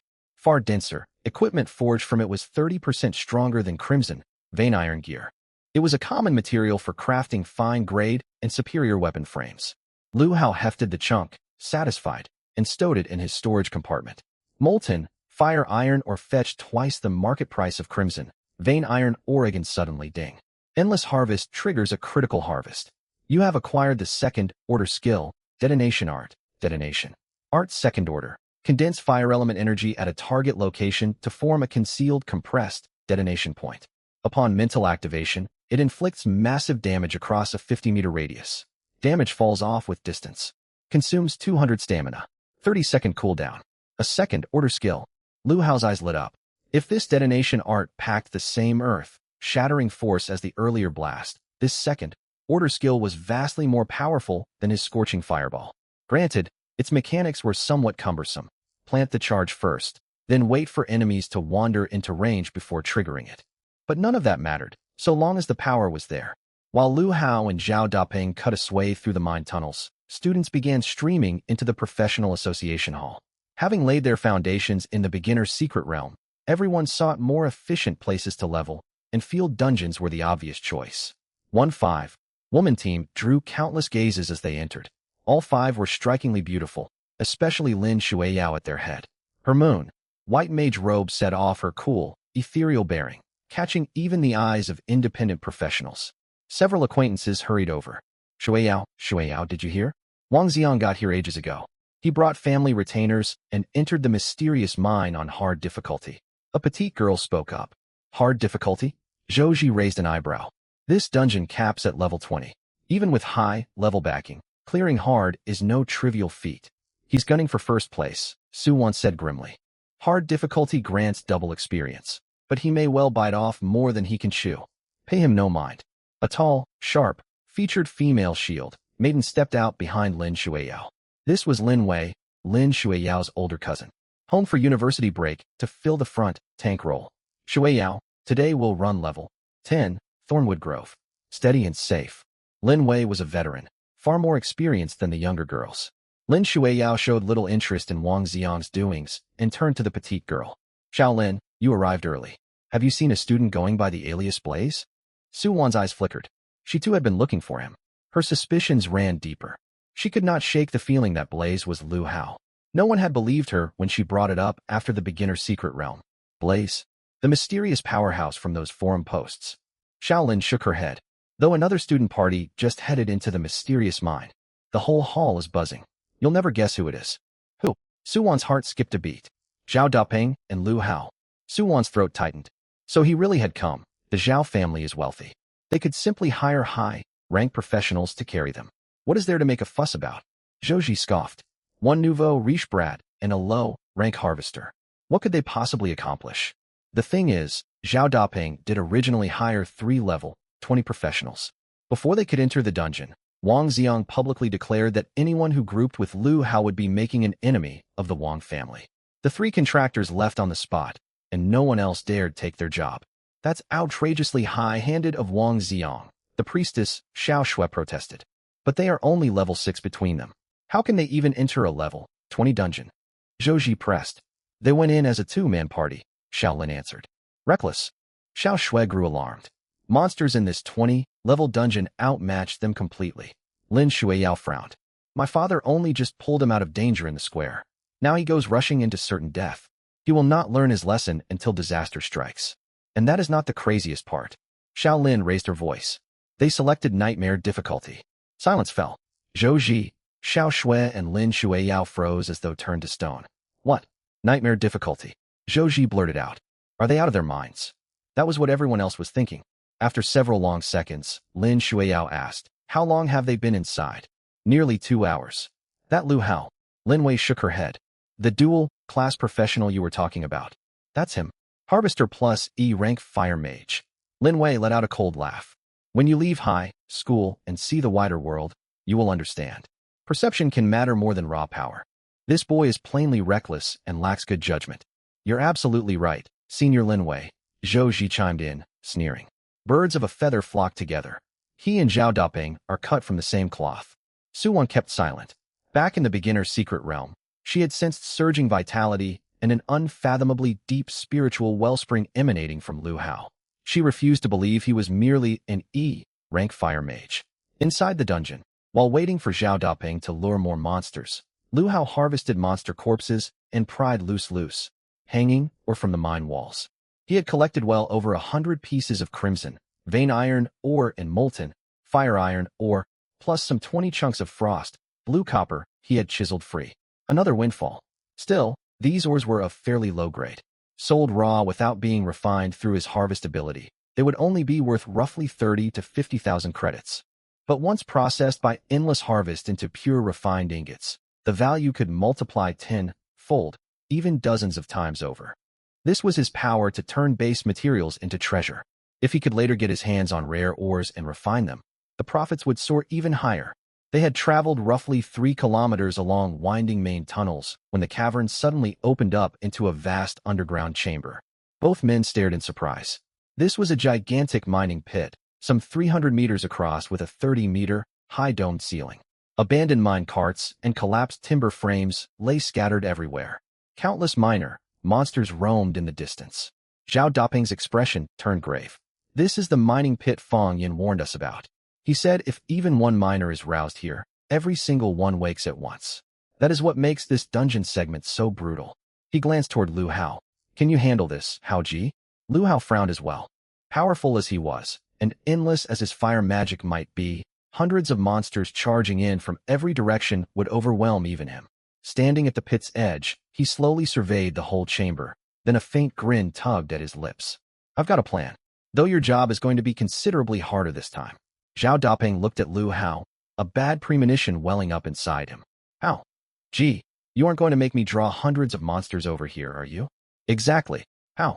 Gee, there are far too many monsters in this pit. We cannot fight them fairly at our current strength. When we faced smaller groups, your long-range fireballs worked well. But if hundreds surge toward us all at once, that tactic will fail. Maybe we ought to turn back and withdraw from the dungeon now. Zhao Dapeng stared at the horde of dreadful miners roaming the pit, his face heavy. He turned to see Lu Hao cup both hands, compressing a massive mass of flame between his palms. Terrifying fire, element energy swirled within, condensing at last into a dim charge, like glowing point. Lu Hao flung his hands forward. The glowing point landed on the tunnel floor, faded, and vanished from sight. Gee, what was that? Detonation art, Lu Hao said calmly. I create a fire element detonation point. When creatures step into range, I trigger it with my mind for massive area damage. As he spoke, Lu Hao began forming a second charge. Zhao Dapeng stood dumbfounded for a long moment. He had noticed a strange pattern, both in the beginner's secret realm and now inside the mysterious mine. Almost every monster Lu Hao defeated seemed to grant him new abilities. He had watched Lu Hao cast scorching fireballs and thought back to the fire, sack lantern moths from the secret realm. Now, right after slaying mine tunnel demolitionists, Lu Hao was wielding their explosive power. If he truly possessed such a gift, how terrifying would he become as he grew? If he could lay enough of these detonation charges, the horde in the mining pit might actually be beatable. He had witnessed firsthand how devastating the demolitionists' explosions had been earlier. Lu Hao kept conjuring detonation charges. Dim, glowing points flew from his palms, landed on the ground, and faded out of view one after another. Zhao Dapeng felt a chill run down his spine. Did Lu Hao intend to wipe out hundreds upon hundreds of these ferocious monsters in one go? Gee, how many charges do we need to plant? Lu Hao thought briefly. At least 50 or 60. You understand my plan. You draw the horde down this tunnel, and I trigger all of them at once. Zhao Dapeng's eyes bulged. After a long pause, he breathed out in awe. That is absolutely massive scale. Quit talking. You have free time, so go mine or off the tunnel walls. Lu Hao rolled his eyes. While chiseling or loose, Zhao Dapeng mused aloud. People keep saying life, job classes are useless. But you have pushed yours to an incredible level. Other parties burn through funds running dungeons. You turn a profit. He glanced over. If you ever want someone to handle selling your materials, I can arrange it. We'll see. Lu Hao replied, neither accepting nor refusing. Half an hour later, roughly 60 detonation points had been placed, spaced 2 meters apart, stretching more than 100 meters down the tunnel. All right, Dapeng. Your turn. Zhao Dapeng handed over 6 or 7 chunks of ore he had mined during the past half hour. He drew a deep breath and walked toward the mining pit. His face was tight, his muscles tensed. Drawing hundreds of powerful monsters at once was an enormous test for his still, fresh monster, luring trait. He could not let a single enemy land a hit. If his movement was interrupted, he would be swallowed by the surging horde. Lu Hao watched Zhao Dapeng march off, offering no words of encouragement or comfort. In this world, gain always demanded sacrifice. That held true for Lu Hao just as much as for Zhao Dapeng. 10 minutes later, faint tremors shook the mine. Dense, thunderous footsteps drew closer and closer. They were coming. Lu Hao's expression hardened. He dared not relax for a second, keeping his eyes fixed down the tunnel. This was the first time he had unleashed detonation art on such a large scale. Against hundreds of nightmare, grade level, 16 monsters, the smallest mistake would get both of them killed. Soon Zhao Dapeng's figure appeared far down the passage. Pale, faced, he ran for his life, too winded even to shout. His ragged gasps carried through the distance. Behind him surged the tide of monsters. Lu Hao's pupils constricted. He tracked their distance intently. 100 meters. 90. 80. Now. Lu Hao uttered one quiet word. Detonate. An ear-splitting chain of explosions roared forth. The mine tunnel shook violently.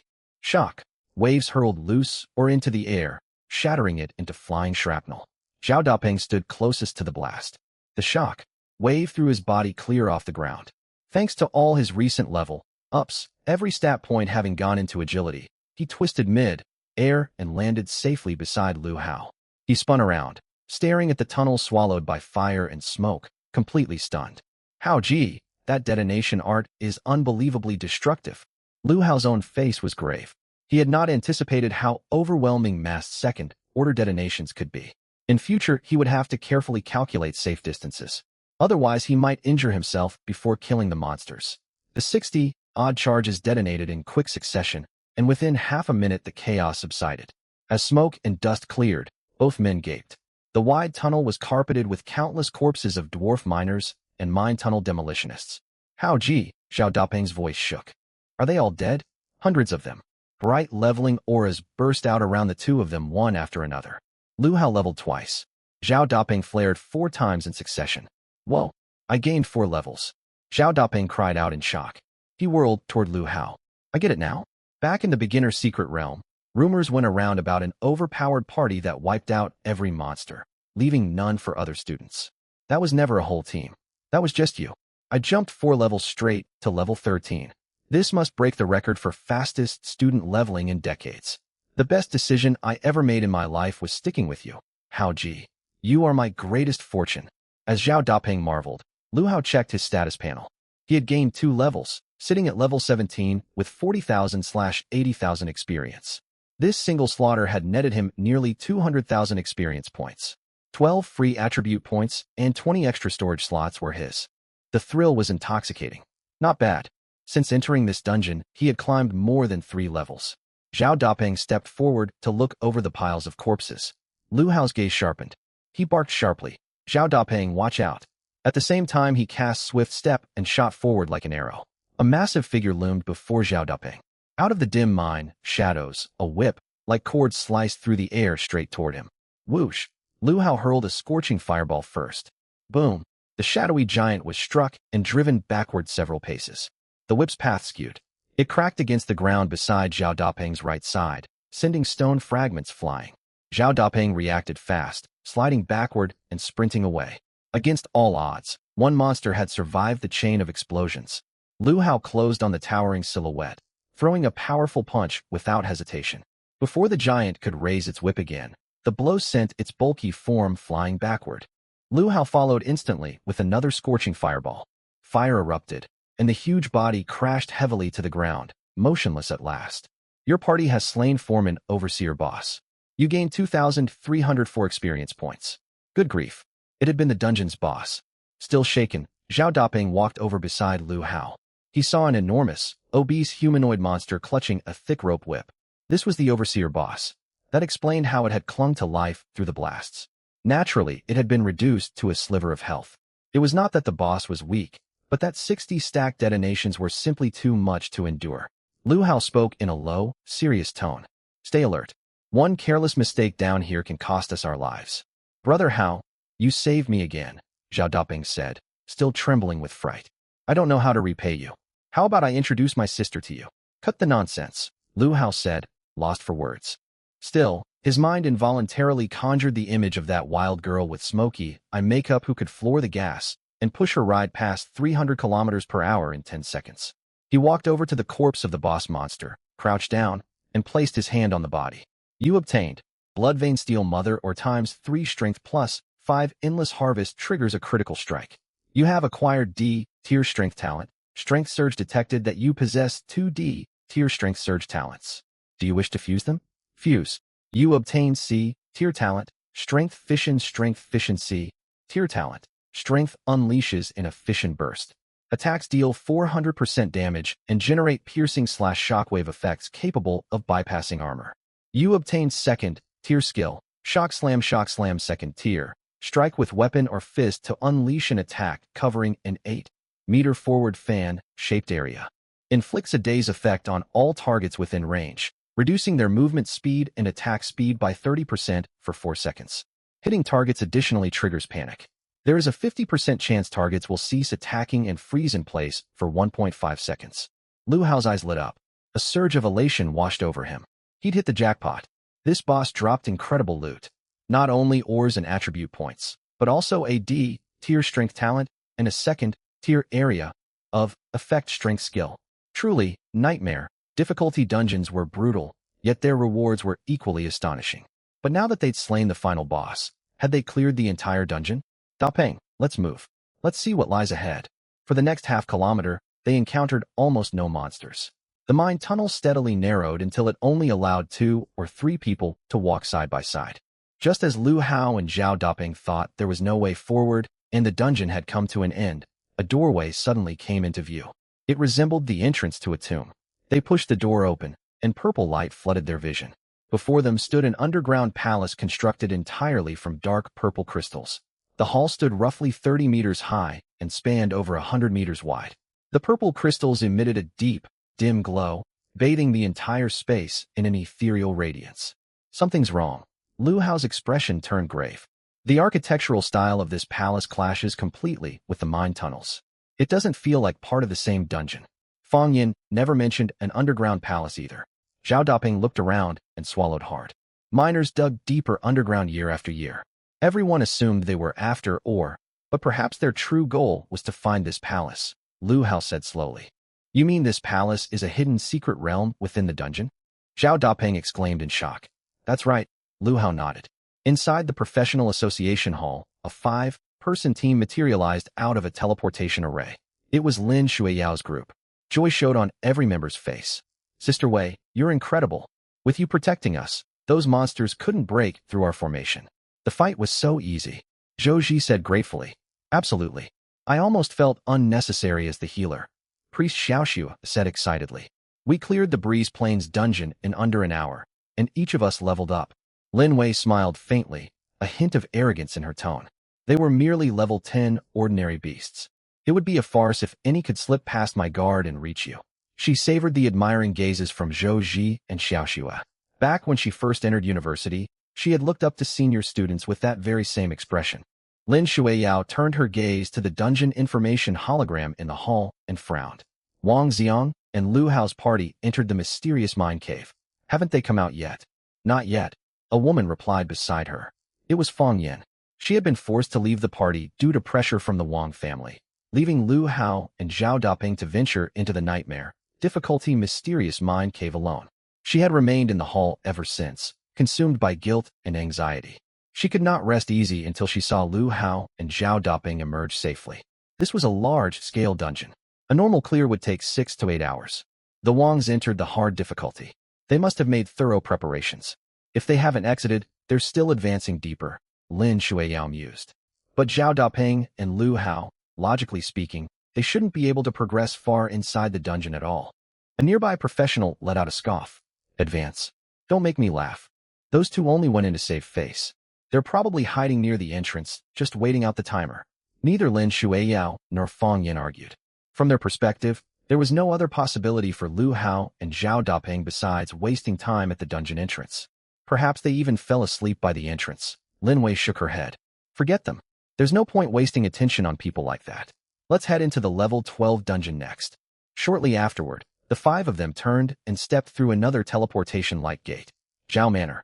Zhao Shaoling stood before a work table, carving formation runes onto a rough greatsword blank. Her hands formed incantation seals, streaks of faint light continuously sinking into the blade. Fine beads of sweat dotted her fair cheeks.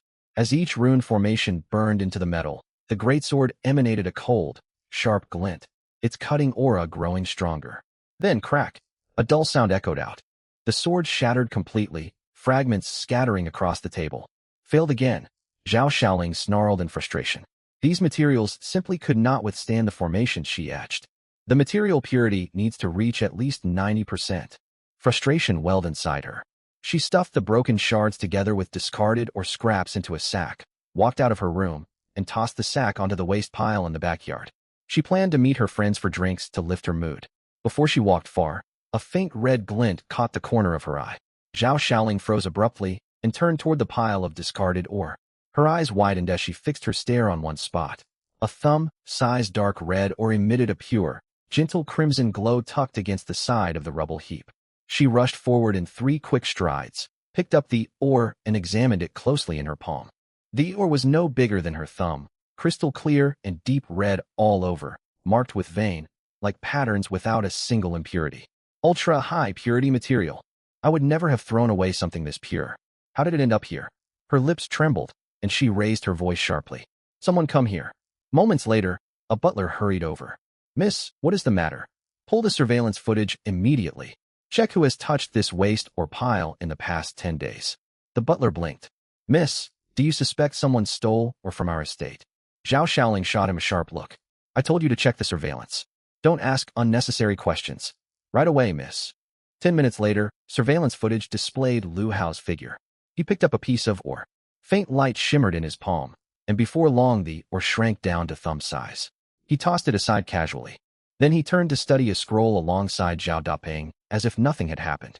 It's him, my brother's classmate. Zhao Shaoling's eyelid twitched violently. Call my brother right now. Tell him to find his classmate immediately. The butler fumbled to make several calls, then smiled helplessly. Miss, the young master went to the professional association this morning. He's most likely already inside a dungeon and cannot be reached. Without another word, Zhao Shaoling headed for the gate. I'm going to the professional association myself. The butler trotted after her. Miss, should we apprehend this person?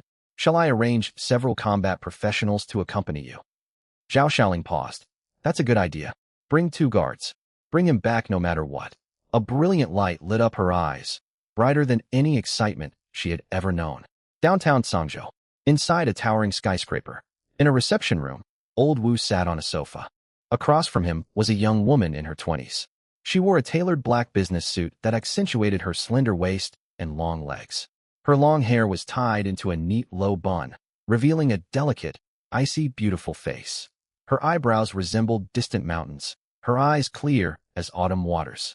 She had a straight nose and rich red lips. Though young, she exuded the poise and self-assurance of someone long accustomed to business negotiations. Every gesture spoke of elite refinement. This was Luo Wanqing, the head of Sunluo Group's Sangzhou branch. Right now, she stared gravely at a vial of spirit liquid in her hand. Her hands trembled slightly, unable to stay steady. This was the spirit liquid Lu Hao had sold to old Wu. Beside her stood 4 or 5 inspectors, all looking utterly stunned. Their tests had just confirmed the liquid held perfect purity. Uncle Wu, I will buy every drop of the spirit liquid you brought. She dragged her gaze away from the vial and looked toward old Wu. I respect that you refuse to reveal who refined and harvested this liquid, but you must arrange a meeting between him and me. Old Wu smiled faintly. Luo Wanqing commanded immense resources on behalf of Sunluo Group in Sangzhou. She was an extraordinary woman.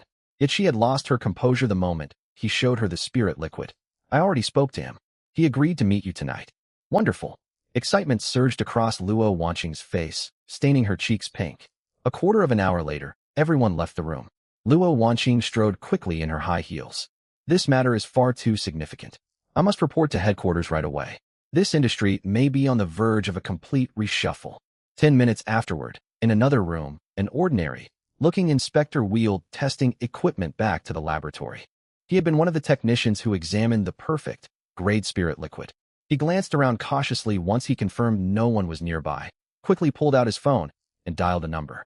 Head of the Wong family, I have an urgent and critical matter to report to you at once. Mysterious Mind Cave. Lu Hao and Zhao Daping advanced cautiously into the great hall. The floor was paved with hard manganese, iron slabs, smooth as mirrors and reflecting the dim glow of the crystal pillars.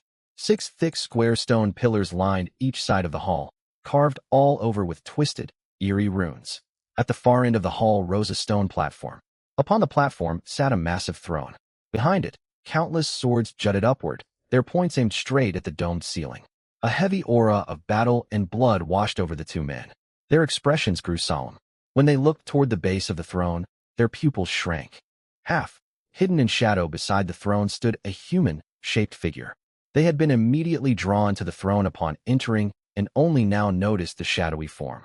It stood 3 meters tall, with a tall, perfectly proportioned frame like a meticulously carved statue. Full black plate armor covered its entire body. A tattered crimson cloak reached the ground, draped over its shoulders, lending it the aura of a veteran of endless battles. A 2-meter greatsword hung at its waist. Its face remained shrouded in shadow, its features impossible to discern. It looked like a knight tasked with guarding the throne. As if sensing the intruders, the figure slowly turned its head. The crisp creak of shifting armor echoed clearly through the empty hall. All who dare trespass into this sacred hall shall die. A deep voice resounded directly inside Lu Hao and Zhao Daping's minds. Damn, a boss that can speak. Zhao Daping gasped in shock. This meant the foe before them was nothing like ordinary beasts or monsters. Both men stepped backward simultaneously. A crushing pressure emanated from the night, heavy enough to make their souls tremble. Lu Hao took a deep breath and cast Detect.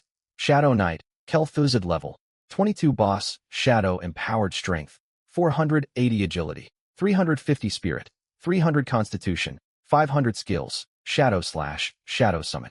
Description: once the sworn guardian knight of an ancient throne. After falling in battle, his soul was bound by shadow energy, reborn as an undead knight tasked with eternal vigil over this sacred hall. Silent, cold, and tireless, he slays every living being who dares step foot inside. The throne stands empty, yet he has guarded it for countless ages. Lu Hao's eyes widened. A chill ran over his limbs.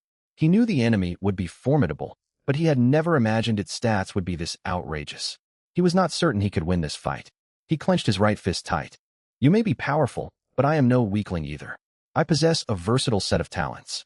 Victory hinges on how precisely I deploy every ability I have. Blazing fighting spirit ignited in Lu Hao's eyes. This was the strongest monster he had faced ever since unlocking Endless Harvest.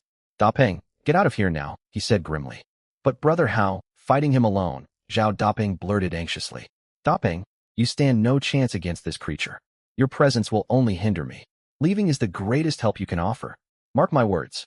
Zhao Dapeng wanted to argue further, but he saw unprecedented gravity on Lu Hao's face. Even facing hundreds of miners, Lu Hao had remained calm. Now every line of his posture spoke of mortal danger. He fell silent and slowly retreated. As he stepped out of the hall, he caught one final glimpse of the terrifying boss striding toward Lu Hao.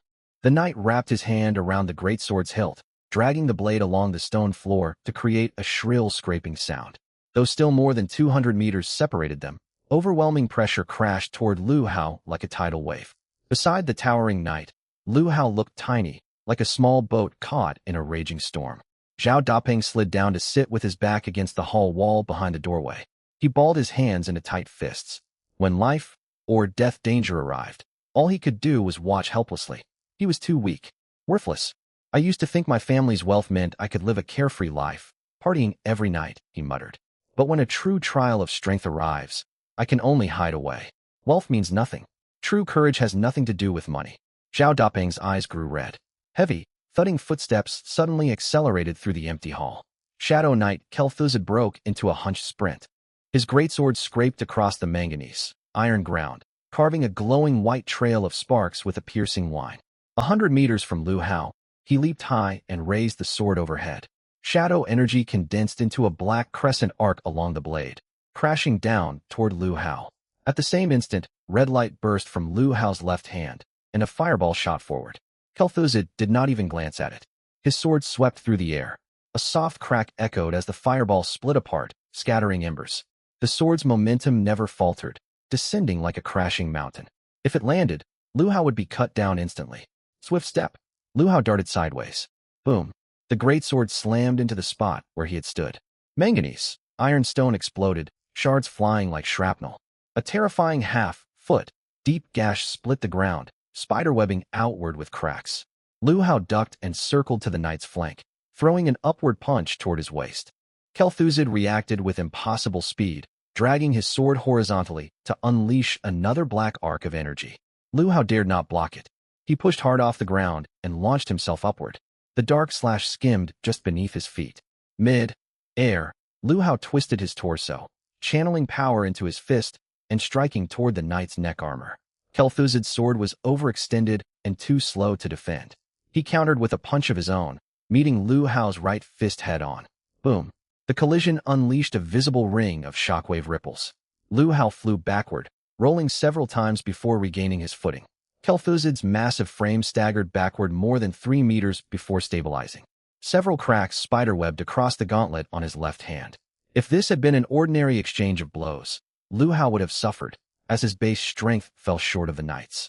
But Lu Hao had unleashed the second-tier skill concentrated strike, focusing all his power into a single point to deal 4 times standard physical damage.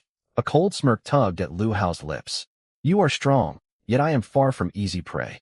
You dare dishonor the first knight beneath this throne. You deserve death. Kel'Thuzad's roar boomed through the hall. Thick black shadow energy erupted from every gap in his armor, swirling into a violent vortex around his body. He lifted his greatsword once more, shadow power coating the blade.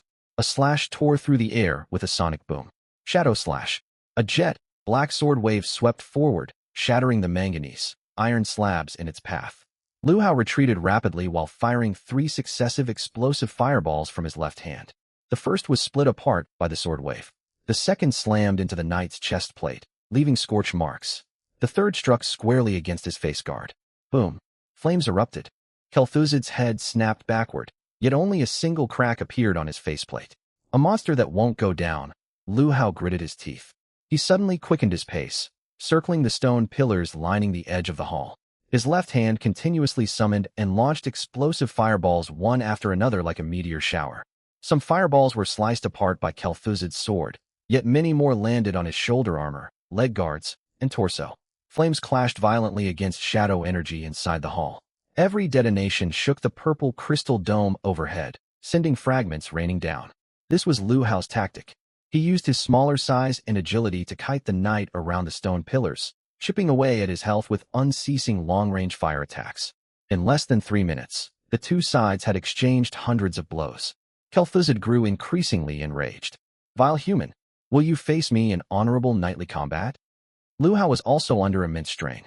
His foe was simply too powerful. He gasped for breath, his stamina bar plummeting rapidly. It hit empty, and he instantly refilled it, only for it to drain away again in the blink of an eye. If not for his ability to endlessly spend resources to restore energy, continuously unleashing explosive fireballs to disrupt Kel'Thuzad's movements and attacks, he would have met his end long ago. Kel'Thuzad could withstand countless strikes from him, yet he could not afford to take even a single blow from the knight's greatsword. Even a half-strength strike would seal his fate right here. For this reason, every single second, every millisecond, his nerves were stretched taut to the breaking point. His enhanced vision locked firmly onto Kel'Thuzad's attack trajectories, not daring to slack off for even a moment. Outside the doorway, Zhao Daping slumped against the temple wall. Every explosion sent a sharp jolt through his heart. He could feel the ground shaking, the air burning, and even the wall he leaned against trembling. A frantic cry echoed silently in his mind. "Brother Hao, you have to survive." 3 minutes, 5 minutes, 10 minutes. Thunderous roars echoed non-stop within the great hall. 7 out of the 12 massive stone pillars had crumbled, covering the ground in rubble and thick smoke. Lu Hao panted heavily, as if molten coals burned inside his chest. His mental energy drained completely, restored by spending resources, drained once more, replenished again. Numbers representing his wealth vanished at a staggering rate, yet he did not have a moment to spare feeling regret. Every nerve in his body was pulled tight, teetering on the brink of life and death each passing second. Still, Kel'Thuzad's movements had visibly slowed. The arcs of his greatsword were no longer as fierce. Scorch marks piled up across his armor, and the black mist swirling around him faded noticeably. "I can wear you down." Right then, Kel'Thuzad suddenly halted. He drove his greatsword into the stone floor, the blade sinking 3 inches into the slabs. A low, bell-like chant rumbled from his throat. "In the name of the throne, rise, my shadow guards." Lu Hao's pupils shrank sharply, and he darted backward at full speed. The next instant, 8 shadowy figures emerged from the darkness beneath Kel'Thuzad's feet. Each stood 2 meters tall, taking varied forms.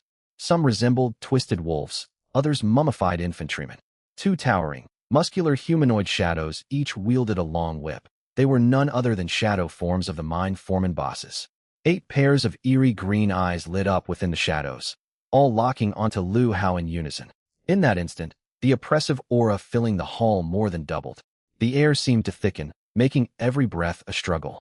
The presence of the 8 elite threats intertwined with Kel'Thuzad's shadow power, threatening to tear apart the space around them. Zhao Daping, peering through the crack in the door, froze rigidly. What on earth are these things? His whole body trembled. 8 more elite bosses. He clenched his fists tightly, his eyes bloodshot. Fighting the knight alone had already pushed Lu Hao to the limit. Now facing 8 additional foes ganging up on him, he dared not imagine what would happen next. Contrary to expectations, Lu Hao grew calmer.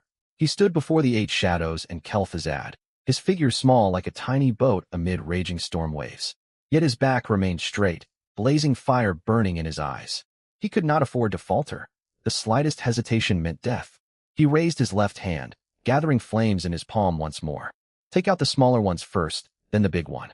The next second, 2 whip shadows sliced through the air, followed by flashing blades and axes. All 8 shadow creatures charged forward at once.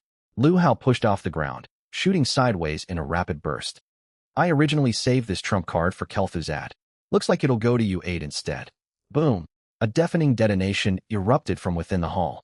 Even Zhao Daping outside was thrown backward by the shockwave. Several more massive explosions followed in quick succession. Detonation. Zhao Daping recognized the sound well.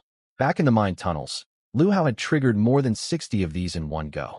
Detonation boasted greater destructive power than Lu Hao's explosive fireball, though it had its limitations. Charges had to be placed at fixed locations, luring enemies into range before being remotely ignited. These were the traps Lu Hao had laid down earlier. His hidden trump card. He had planned to use them to finish off Kel'Thuzad at the final moment. Earlier in the fight, He could keep his distance from Kel'Thuzad, using the stone pillars to dodge strikes. But now, surrounded by 8 powerful enemies, there was nowhere to run, forcing him into a desperate confrontation. The odds were heavily stacked against him. If he failed to eliminate these 8 threats, he would be the one to perish. Therefore, once he lured the 8 elite shadow bosses into the blast zone, Lu Hao made the split-second decision to trigger the buried charges. Though he had pulled back as far as he could before ignition, he still stood within the edge of the explosion radius. Violent shock waves roiled through his body, making it feel as though his internal organs were shifting out of place.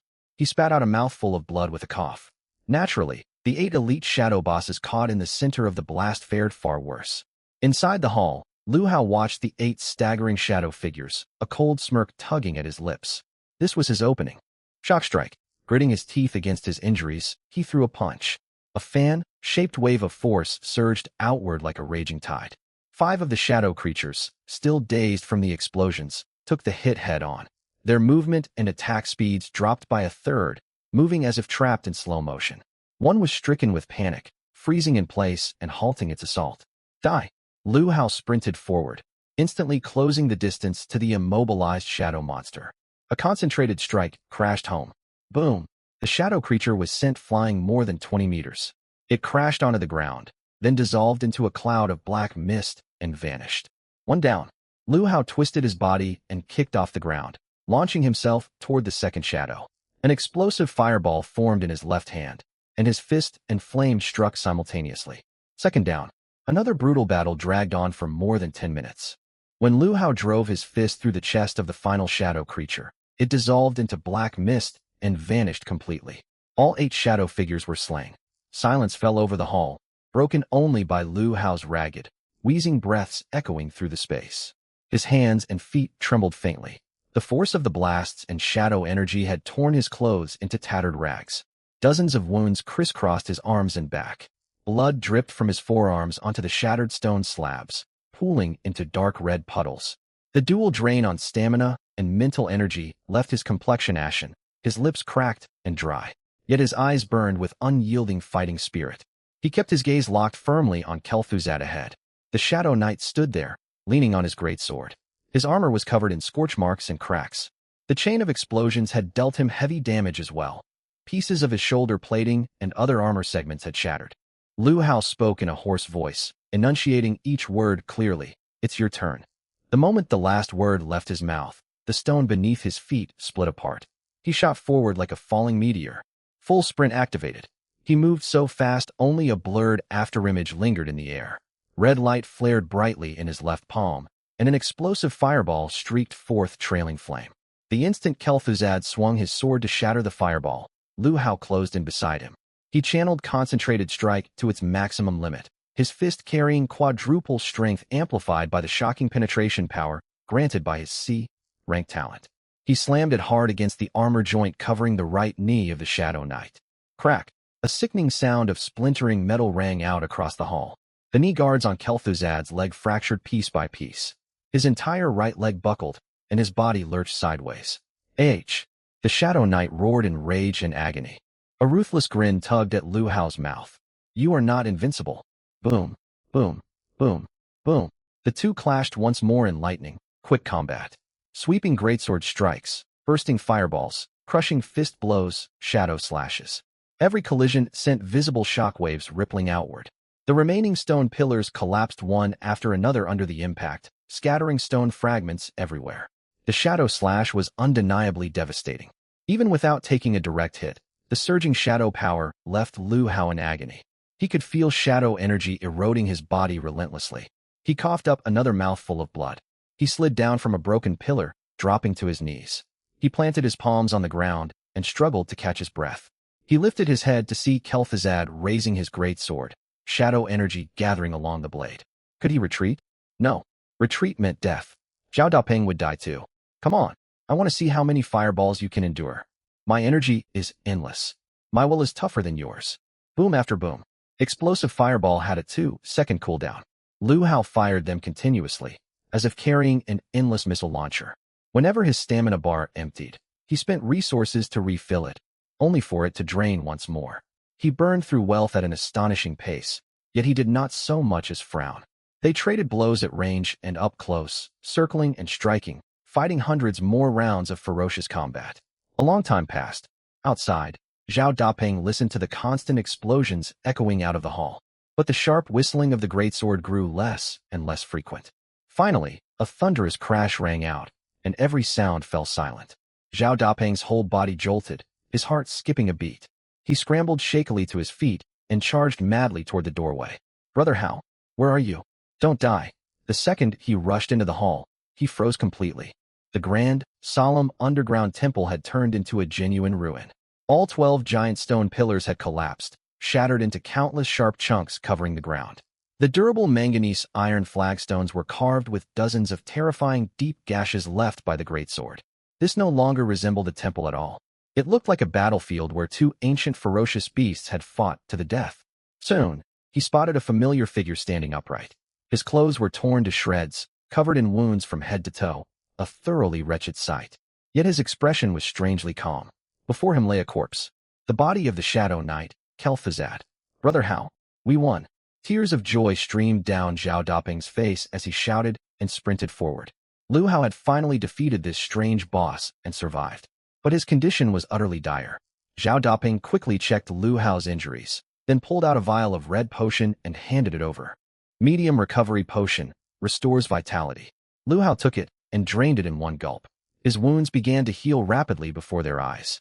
Zhao Dapeng looked around the hall once more. Everywhere lay wreckage and scars marking the brutal battle.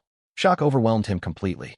He had not witnessed the fight firsthand, yet the devastated landscape alone let him imagine the earth-shaking clash that had unfolded here.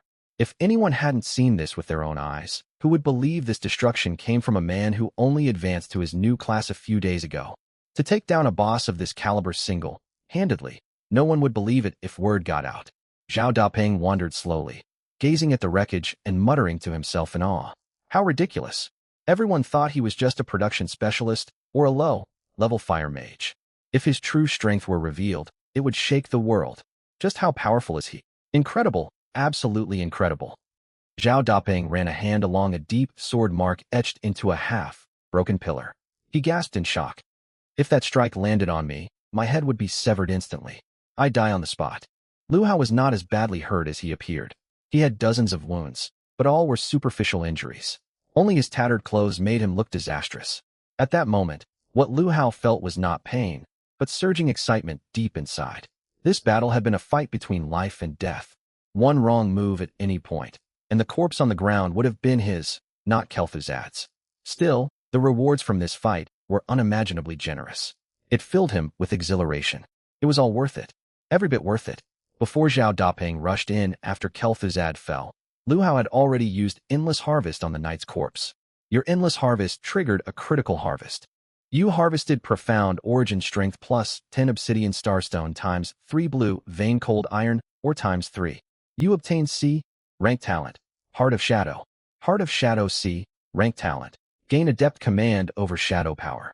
All Shadow Skill Damage plus 500%. You obtained Second Tier Skill, Shadow Slash. You obtained Third Tier Skill, Shadow Summon. Shadow Slash, Kel'Thuzad's Sword Technique. Gather Shadow Power on your blade. Attacks deal combined physical and shadow damage. Damage scales with strength and shadow attributes. Shadow Summon. After defeating an enemy, you may briefly summon their residual spirit. There is a chance to reforge them into your Shadow Guard. Shadow Guards retain most of their original combat prowess and gain an additional 50% of your attributes. Lu Hao could not help drawing in a sharp breath. A massive loot drop, an incredible haul. Plus 10 strength was an obvious boon.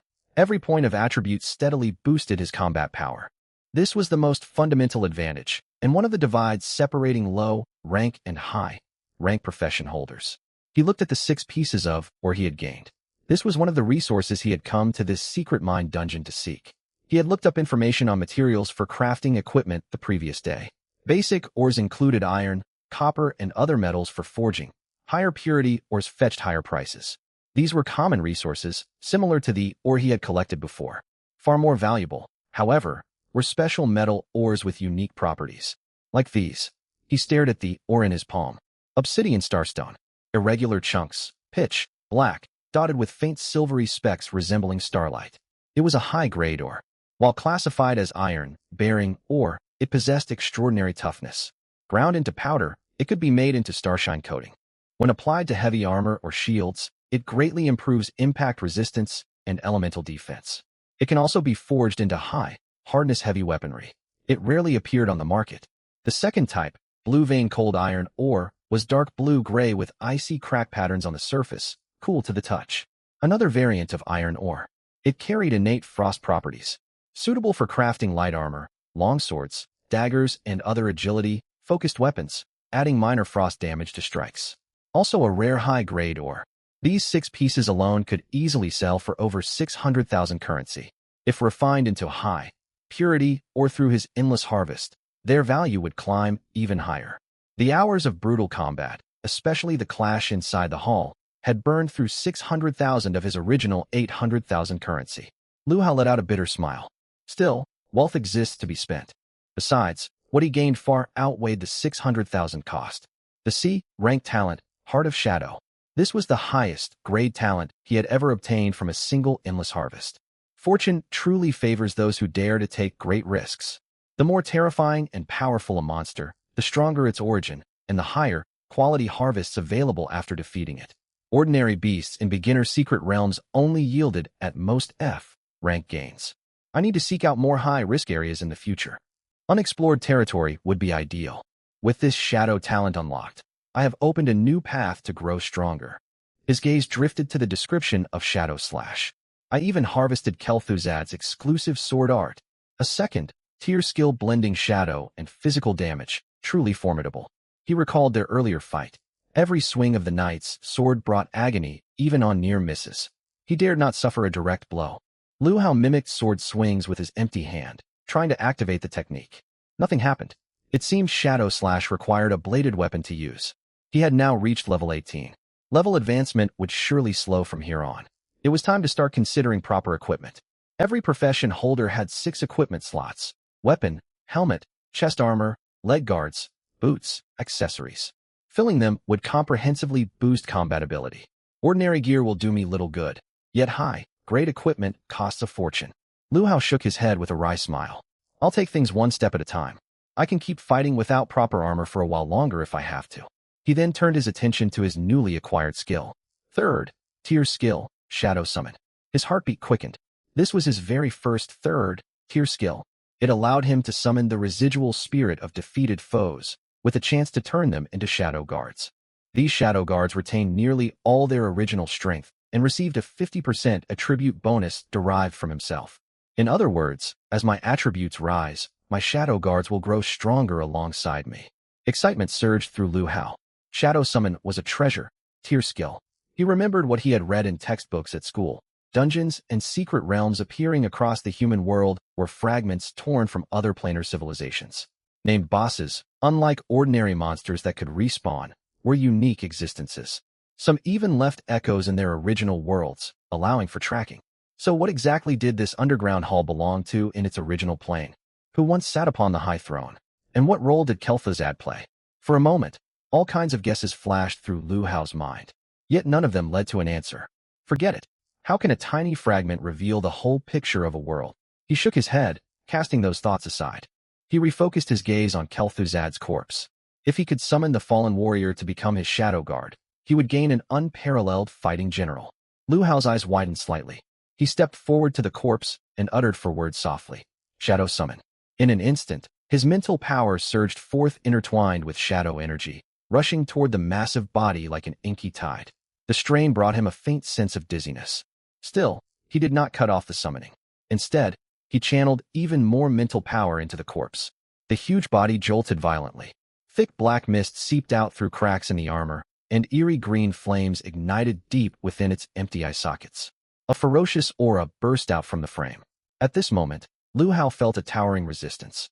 Kel'Thuzad's remnant soul was like a ferocious beast imprisoned for 1,000 years, letting out a silent roar. It struggled desperately, striving to break free from his bindings. Rise. You guard an empty throne. Through endless years, what do you think you are protecting? You are merely waiting for someone who can lead you out. Lu Hao's voice was quiet, yet it hammered deep into the remnant soul. Kel'Thuzad's struggles came to an abrupt halt. The wild green flames in his eyes gradually dimmed, growing calm.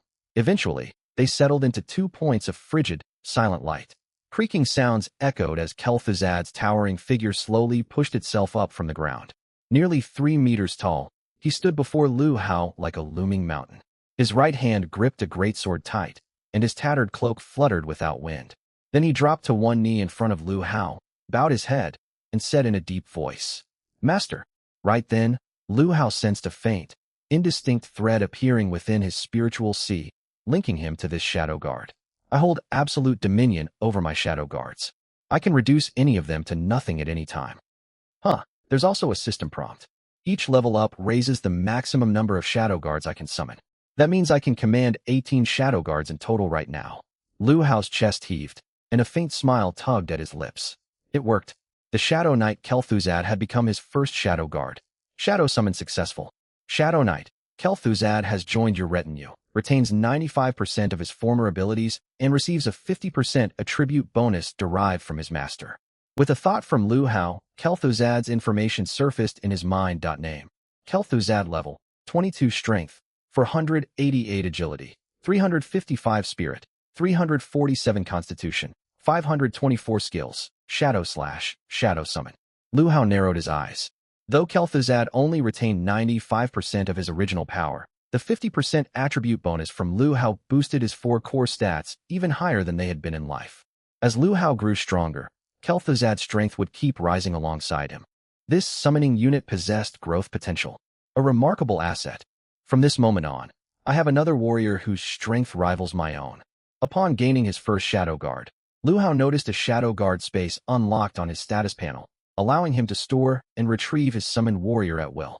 He opened his personal panel. Name: Lu Hao level, 18 attributes, strength 88, agility 45, spirit 133, constitution 98, distributable attribute points, 24 class talent, endless harvest, strength talent, strength efficiency, rank skills, power strike 2nd tier, stunning heavy blows 2nd tier, agility talent, nimbleness F, rank skills, swift step 1st tier, enhanced vision 1st tier, enhanced smell 1st tier, spirit talent, fire element affinity E, rank, mental perception F, rank skills, explosive fireball 2nd tier, mimic camouflage 1st tier, shadow talent, shadow heart C, rank skills, shadow / 2nd tier, shadow summon 3rd tier, shadow guard swap exclusive skill. Not only had his 4 core attributes, talents, and skills undergone extensive updates, he had automatically comprehended a new skill, Shadow Guard Swap. Shadow Guard Swap. Exchange positions between the master and a shadow guard. Cooldown, 5 hours. Excellent. Another extremely powerful skill. A sudden cry rang out. How is he alive again? Zhao Dapeng exclaimed in shock. He had been busy examining the ruined hall and had not noticed Lu Hao summoning Kel'Thuzad as a shadow guard. Get back. Zhao Dapeng's eyes blazed with alarm.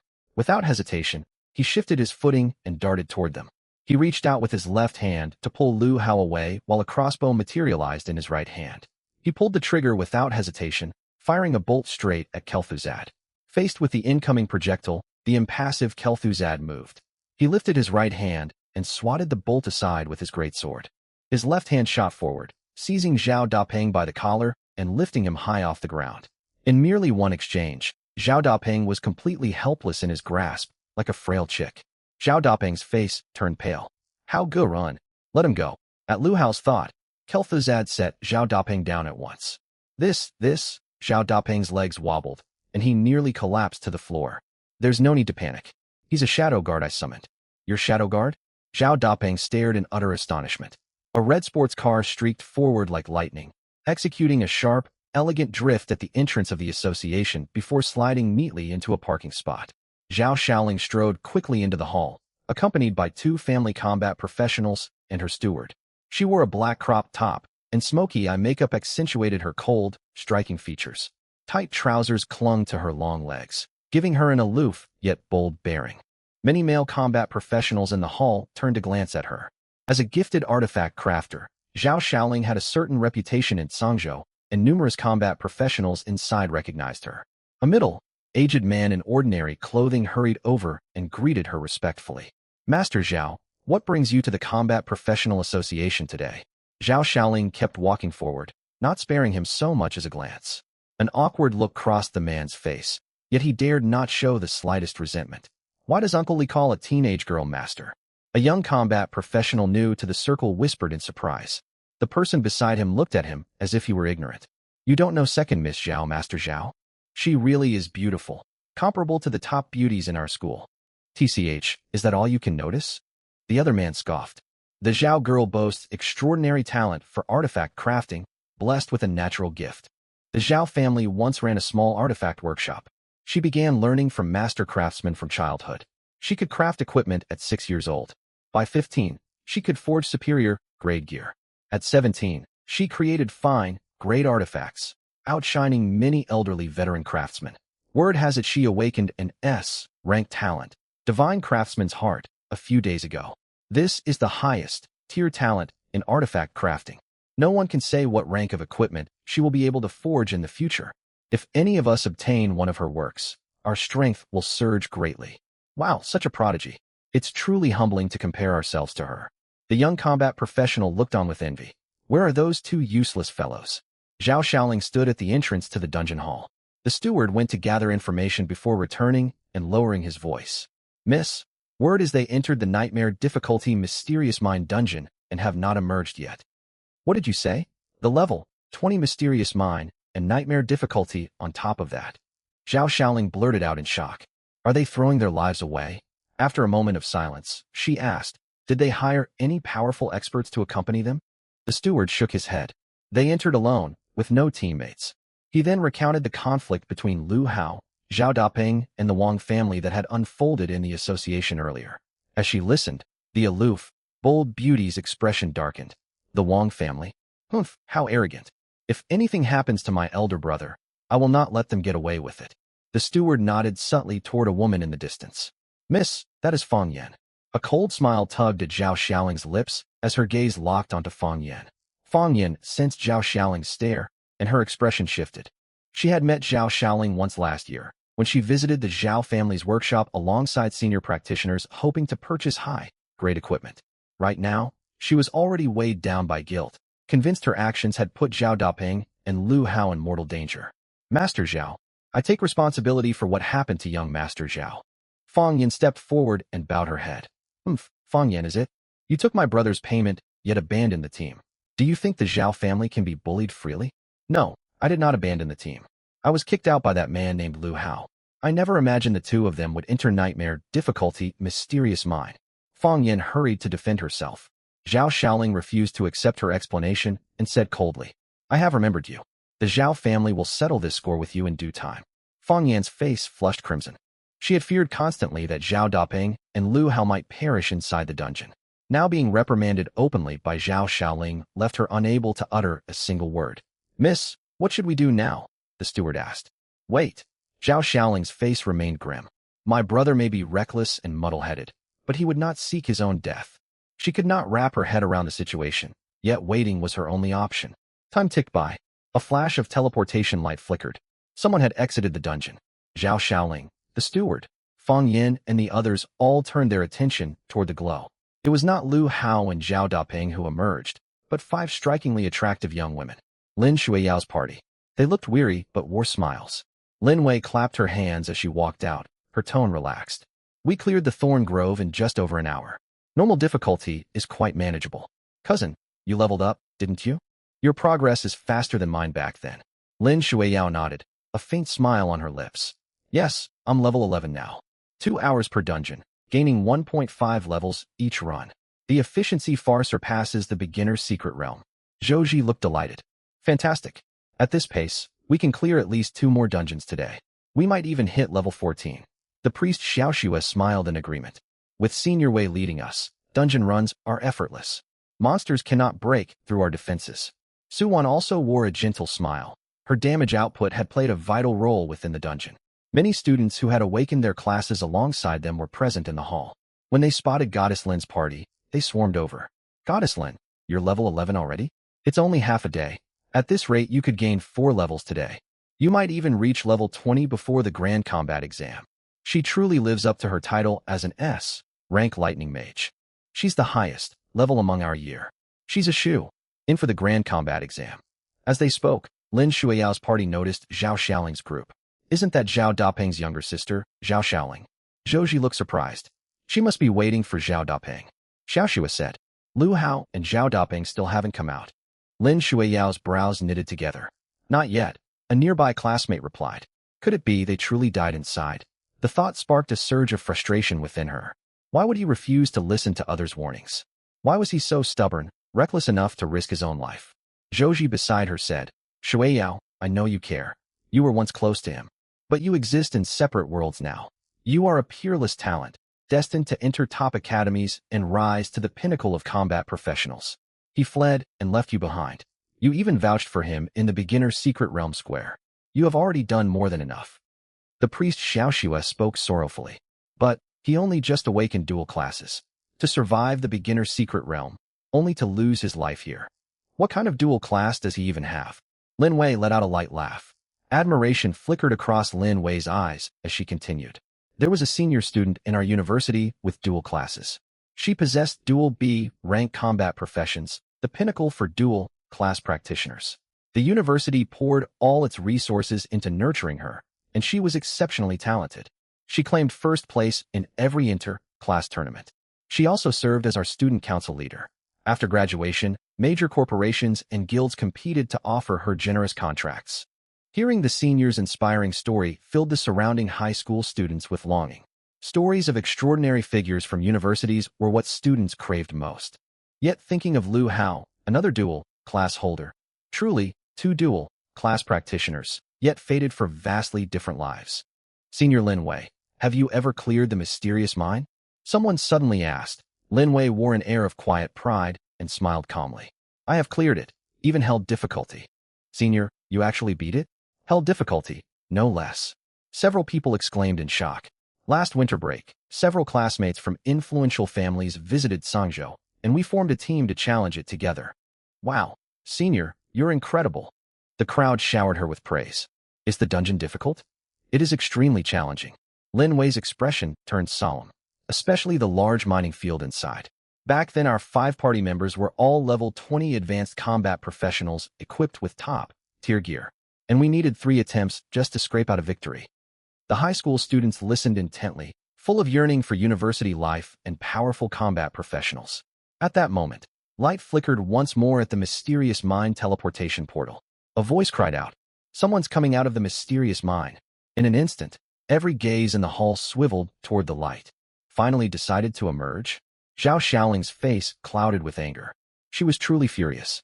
However, when the glow faded, the figures stepping forward were not Lu Hao and Zhao Dapeng. It was Wang Xiang, Zhao Hong, and 3 Wang family retainers. Though wounded and exhausted, they brimmed with excitement. Wang Xiang wore a broad, triumphant smile. Information updated on the public display screen right away. Wang Xiang's party has successfully cleared mysterious mine, hard difficulty. Time elapsed, 4 hours and 37 minutes. They cleared it. They actually conquered hard difficulty mysterious mine. Someone cried out in shock. Look everyone. Wang Xiang is level 13. Another shout followed. The hall erupted in commotion. He was only level 8 before entering the dungeon. He gained 4 levels. Hard difficulty dungeons grant massive monster experience. His leveling speed even outpaces Lin Shuiyao. A quick comparison spread through the crowd. Lin Shuiyao arrived at level 9 and is now level 12. Wang Xiang entered at level 8 and hit level 13. He has overtaken her by 1 level. Wang Xiang had spotted Lin Shuiyao's party and heard the crowd's astonished murmurs. His smile grew more arrogant. He strode up to Lin Shuiyao, his tone edged with provocation. Lin Shuiyao, your leveling pace is rather slow. Though I suppose that makes sense. Girls tend to prioritize safety and avoid unnecessary risks. His words subtly mocked Lin Shuiyao's group as sheltered blossoms, despite her S-rank talent. Lin Shuiyao's expression darkened, and Zhou Ji and the others glared angrily. Lin Wei, however, nodded and offered a measure of acknowledgement. Clearing hard difficulty mysterious mine is no small feat, even if the Wang family poured immense resources into this run. 3 veteran retainers leading the team, countless potions and supplies. Victory would have eluded them without their willingness to take great risks. Wang Xiang had been outshone by Lin Shuiyao in the beginner's secret realm the previous day, and slapped by his father afterward. He had simmered with frustration all night. Now that he had surpassed Lin Shuiyao, he savored his hard-won triumph. Pulling ahead of Hermint, he was temporarily the highest level among all students in Sangzhou's current cohort. His desperate struggle within the mysterious mine had nearly cost him his life during the battle at the mining field, yet it had all been worthwhile. Bathing in the admiring and worshipful stares from fellow students around him, Wang Xiang had never felt so triumphant. Wang Xiang swept his gaze across the hall and raised his voice. I said it before, first place among Sangzhou's current cohort belongs to me. The hall fell silent. Even Lin Shuiyao's party could find no retort. By all appearances, he had won, at least for the time being. Wang Xiang radiated unshakable confidence. He folded his arms and looked down on everyone, embodying the image of Sangzhou's rising new star. He sneered. I recall Lu Hao and Zhao Dapeng wanted to try their luck here earlier, yet no one was willing to team up with them. Those two couldn't join open-field dungeon parties and were locked out of the beginner's secret realm. Where have they vanished to? At his question, someone nearby muttered quietly. Right after your party entered the mysterious mine, the two of them headed into the same dungeon. What? Wang Xiang's eyes turned cold. So someone ignored my earlier warning? I wonder who dared bring them along. The person quickly added, no one teamed up with them. They went in as a pair, just the two of them. Another person swallowed hard and spoke up. Young Master Wang, they selected nightmare difficulty. Wang Xiang froze for a moment, as if unable to believe what he heard. He then burst into loud laughter. Ha ha, nightmare difficulty? Did I hear that correctly? Those two level 6 trash entering nightmare difficulty mysterious mine. Young Master Wang, they must have lost their wits from your intimidation. Zhao Hong jeered. Once he finished laughing, Wang Xiang's tone turned frigid. I led a full 5-person team with 3 level 20 retainers equipped with top-tier gear just to attempt hard difficulty. What possible qualifications do those two losers have to challenge Nightmare? Someone curried favor with him. We suspect they simply huddled near the dungeon entrance and idled the entire time. Wang Xiang laughed. This might be the biggest joke Sangzhou sees all year. In the distance, Fang Yin hung her head, her face burning red, her hands clenched tight. If this truly was a joke, it stemmed from her choice to leave the team. Zhao Xiaoling leaned against a pillar, a cold smirk playing on her lips. She said nothing, yet her eyes grew icier by the second.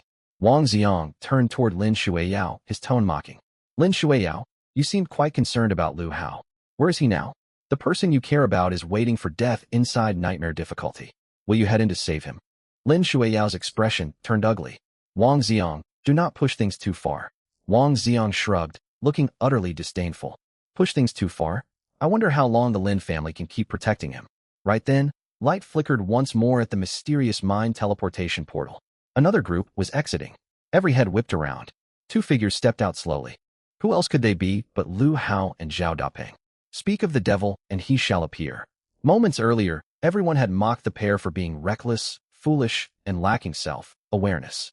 They had all assumed the two simply lingered idly near the dungeon entrance after entering. But at this moment, Zhao Dapeng was faring better, merely covered in dust and looking somewhat disheveled.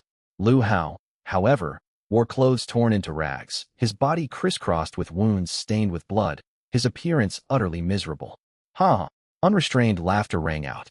Wang Xiang pointed at Lu Hao, his voice cold and arrogant. I've heard rumors. You two saw me head into the secret mine cavern and grew envious, so you followed suit.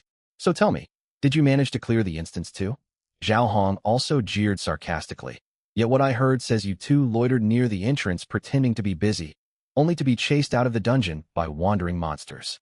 As soon as he finished speaking, many of the surrounding students burst into laughter. Young Master Wang cleared the instance, while these two barely escaped with their lives. When they saw Wang Xiang enter the secret mine cavern, they recklessly charged in without knowing their limits.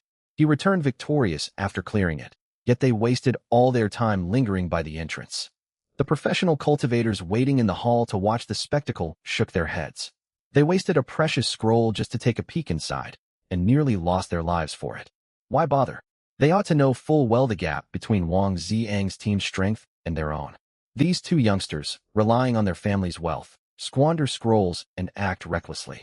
The 3 retainers from the Wang family, standing beside Wang Xiang, stared coldly at Lu Hao and Zhao Dapeng with indifferent gazes. They did not know Lu Hao, but since their employer held hostility toward him, they adopted the same frosty attitude. Xiaoling, what are you doing here? Zhao Dapeng turned to Zhao Xiaoling nearby. As soon as I exited the instance, I saw dozens of missed calls from you. What did you want? TCH, I wasn't trying to reach you. I'm looking for him. She pointed straight at Lu Hao. Him? Yes, I have matters to discuss with him. I'm taking him home now, Zhao Xiaoling urged. I've been waiting for him here for nearly an hour. Zhao Depeng stared at his sister in bewilderment. The look in her eyes was exactly like a hunter eyeing its prey. Could it be? He swallowed hard. Xiaoling, cut this out. We still have instances to tackle. Stop pretending. Everyone's laughing at you for charging into that secret mine cavern, Zhao Xiaoling scoffed. What's wrong with the secret mine cavern? We cleared it. Zhao Depeng rolled his eyes at her. Their conversation carried to everyone's ears. The moment the words cleared it fell, silence swept over the crowd. Ha ha ha, did I hear that right? He claims they cleared it, and the nightmare difficulty at that. Zhao Hong clapped his hands in mocking amusement. Listen to this. Our 5-person party only managed to beat hard difficulty, yet these two newcomers say they conquered nightmare. Truly worthy of being this Tsangzhou Years 1 in 10,000 duel class cultivator. Impressive indeed. One might mistake him for a talent. Those around shook their heads and sneered. Lu Hao shot Zhao Hong a sideways glance and uttered two calm words. Idiot. What did you say? Dare you repeat that? Zhao Hong's eyes blazed with rage. Lu Hao shook his head. I never expected you to be so shameless. One insult wasn't enough, and you beg for another? You're undoubtedly an idiot. Lu Hao, keep up your act. Let me warn you. Cross me, cross the Wang family, and I will grind you into the dirt. You will never level up again. Wang Ziyong regarded him as if he were trash. I'll make sure you can't advance a single level. Lu Hao let out a cold laugh. Does my leveling depend on the Wang family? How can people like you even exist? If the Professional Cultivators Association hadn't banned fights here, he wouldn't waste words taunting them. He would have taught them a lesson long ago. Wait. Someone suddenly cried out in shock. Look at the screen notifications. Oh my god. Everyone followed the man's gaze toward the instance scrolling bulletin board. The usual flood of instance updates on the large display had vanished entirely. Only one glowing line of text remained. The Professional Cultivators Association congratulates Lu Hao and Zhao Depeng's two-man party on being the first to clear secret mine cavern in nightmare difficulty. Time elapsed, 4 hours and 47 minutes. At the same time, loudspeakers across the entire building crackled to life, broadcasting the exact same announcement. The Professional Cultivators Association congratulates Lu Hao and Zhao Depeng's two-man party. The announcement echoed through every corner of the building. In an instant, the noisy hall fell completely quiet. The area around the teleport exit where Lu Hao stood was swallowed by dead silence. Every single person turned their heads, all eyes locking onto Lu Hao and Zhao Depeng. After a long pause, someone spoke in a stunned murmur. Cleared it. How is this possible? That's the nightmare difficulty of the secret mine cavern. This instance has existed for more than a year. Countless cultivators across Tsangzhou have tried and failed to conquer nightmare difficulty. Yet these two freshmen pulled it off? 2 minutes earlier, Senior Lin Wei had been confidently expounding on dual-class cultivators, recounting the legend of 5 university students clearing the hell difficulty of the secret mine cavern. Wang Ziyong, the junior, had arrived with 3 retainers after clearing hard difficulty. Boasting a higher level than Lin Shuiyao, he had declared his ambition to become the strongest in Tsangzhou. Now, all of them had been publicly humiliated. The higher someone had boasted, the more awkward they felt in this moment. All those tales of elite teams, careful planning, valiant challenges, and glorious achievements? The nightmare difficulty deemed an insurmountable barrier? 2 level, 6 newcomers, written off by everyone as useless, had shattered that barrier effortlessly. I'd sooner believe in divine intervention than accept those 2 beat nightmare mine cavern. No one can wrap their head around this. How exactly did they manage it? If word spread that Wang Ziyang's team had cleared the nightmare secret mine cavern, people might have entertained the idea. But these two? It was utterly unbelievable. Students and veteran professional cultivators alike stared in shock, as if they had seen a ghost. The scene overturned all common sense. News of this would spread rapidly. It would not only stir up the student community, but send shockwaves rippling through the entire cultivator circle. Members of the Crown Guild would likely kick themselves once they heard. Amid the tangled silence and rising commotion, someone muttered unconsciously. If they cleared nightmare difficulty, wouldn't they gain massive amounts of experience? The voice was soft, yet it jolted everyone. Right. Their levels would speak for themselves. Everyone focused their attention to check Lu Hao and Zhao Depeng's basic status panels. The next second, silence crashed over the crowd once more. Holy hell! One man shouted aloud. Lu Hao's level 18? That's absurd. Is this real? Good heavens, it's level 18. Look, Zhao Depeng is level 14 too. Unbelievable. Does the secret mine cavern's nightmare difficulty grant that much experience? That means even Zhao Depeng outranks both Wang Ziong and Lin Shuai-Yao. If the revelation of their instance clear was a depth charge detonating underwater, the sight of their levels was a tsunami sweeping everything away. Everyone knew how difficult leveling became once past level 10. Even the talented S-rank Lin Shuai-Yao, with senior support and victory in the novice secret realm, had only just reached level 12. Backed by the Wang family's 3 retainers and endless resources, Wang Ziong had only hit level 13 after conquering hard difficulty. And now, Lu Hao stood at level 18. Even Zhao Depeng, the wealthy playboy, had reached level 14. Both of them towered far above the 2 rising talents. Most staggering of all was Lu Hao's level 18. He had only undergone class awakening a few days prior. Everything defied all expectations. Lin Shuai-Yao watched Lu Hao with complicated emotions. She stood among the top students of her year in Songzhou. She possessed an S-rank talent, hailed as the strongest newcomer. Her family boasted the renowned warrior Lin, and her looks always drew crowds of admirers. Pride ran deep in her bones, and she was fiercely competitive by nature. Once, Lu Hao had been a childhood friend from a prominent household. When he awakened only life occupation classes, she had felt sorrow seeing his dejected figure. During the secret realm, she had invited him to follow alongside her. When the whole plaza turned against him, she had stepped forward to defend him. She had hoped he would find success, wishing him a better life and less hardship. But she never imagined her friend would suddenly surge so far ahead. First clearing the nightmare secret mine cavern, then rocketing straight to level 18. Having completed 2 smaller instances herself, she understood fully what conquering nightmare difficulty entailed, and what reaching level 18 meant at this stage. Was this truly the same person who had awakened only days ago? What exactly had happened to him? All of a sudden, she felt she could no longer see through him. Beside her, her cousin Lin Wei wore an extremely awkward expression. Logically, this incident had nothing to do with her. Yet moments before, as a senior, she had openly judged Lu Hao and Zhao Depeng, remarking that awareness mattered more than strength. She had casually, yet proudly, spoken of her own achievements clearing top-tier instances alongside upperclassmen. The admiring gazes of younger students had filled her with satisfaction. Now Lu Hao had not only cleared nightmare difficulty, but reached level 18. She had studied at university for half a year and only reached level 20 with that head start. This newly awakened freshman had accomplished something she could not even dare imagine. She felt overwhelming embarrassment. Her dignified senior image had crumbled completely. Xiao Shui, the party's healer, had a straightforward, gentle personality. She had fair skin and a delicate oval face with soft youthful features. Public opinion had painted Lu Hao in an extremely negative light, abandoning allies, rude and arrogant, overestimating his own strength. Yet when she saw the 2 emerge from the teleport station, her first feeling was relief. Thank goodness, they made it out alive. To her, human lives mattered above everything else. Unlike others who felt envy or resentment upon hearing they cleared nightmare difficulty and reached level 18, she smiled softly. I never knew Shuai-Yao's friend was this powerful. Lu Hao and Zhao Depeng are truly amazing. She admired them without a trace of jealousy. Meanwhile, Zhou Ji the assassin felt a bitter unease settle over her. She had always been the most skeptical of Lu Hao. Ever since learning he only held life occupation classes, she had never believed he would amount to much. Only minutes earlier, she had urged Lin Shuai-Yao to distance herself from someone of such limited prospects. Though it had seemed reasonable at the time, a thought suddenly occurred to her, and she pouted. They must have relied on countless expensive consumables from Zhao Depeng's family, burning huge sums of money to brute force the instance. Her eyes lit up as she grew convinced she had found the only logical explanation. Yes, that has to be it. If you hurl endless attack scrolls non-stop, anyone can clear it, even an ordinary person. The only reason no one else does it is that nobody would waste millions just to beat one instance. Many bystanders nodded in agreement as she spoke. It seemed the only plausible theory.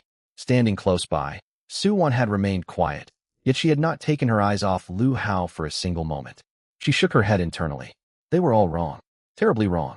She was now 100% certain. Lu Hao was Yan, the person who had slain a level 10 elite Iron Spine bear with nothing but his fists and feet. The man who had saved them. Only strength like his could conquer the Nightmare Mine Cavern. Only he could reach level 14 right after leaving the Novice Secret Realm, then rise all the way to level 18 after the secret mine cavern. Everything lined up perfectly. Good heavens! How could such a person exist? Was he truly a fellow student who had only just awakened his occupation? What a deceptive life occupation cultivator. What a supposedly worthless E-rank fire mage with dual classes. Shui Yao had been misled. Zhou Ji, Xiao Shui, Senior Lin Wei, all of them had been fooled. Wang Xiang could not see the truth either. He had deceived everyone. Clad in her archer leather armor, Su Wan's breathing quickened with excitement. Why had he chosen to hide his true strength? He was truly a man shrouded in mystery. A powerful urge suddenly welled up inside her. She burned with curiosity. She wanted to uncover every secret about him. Once the thought took root, restlessness gnawed at her without end.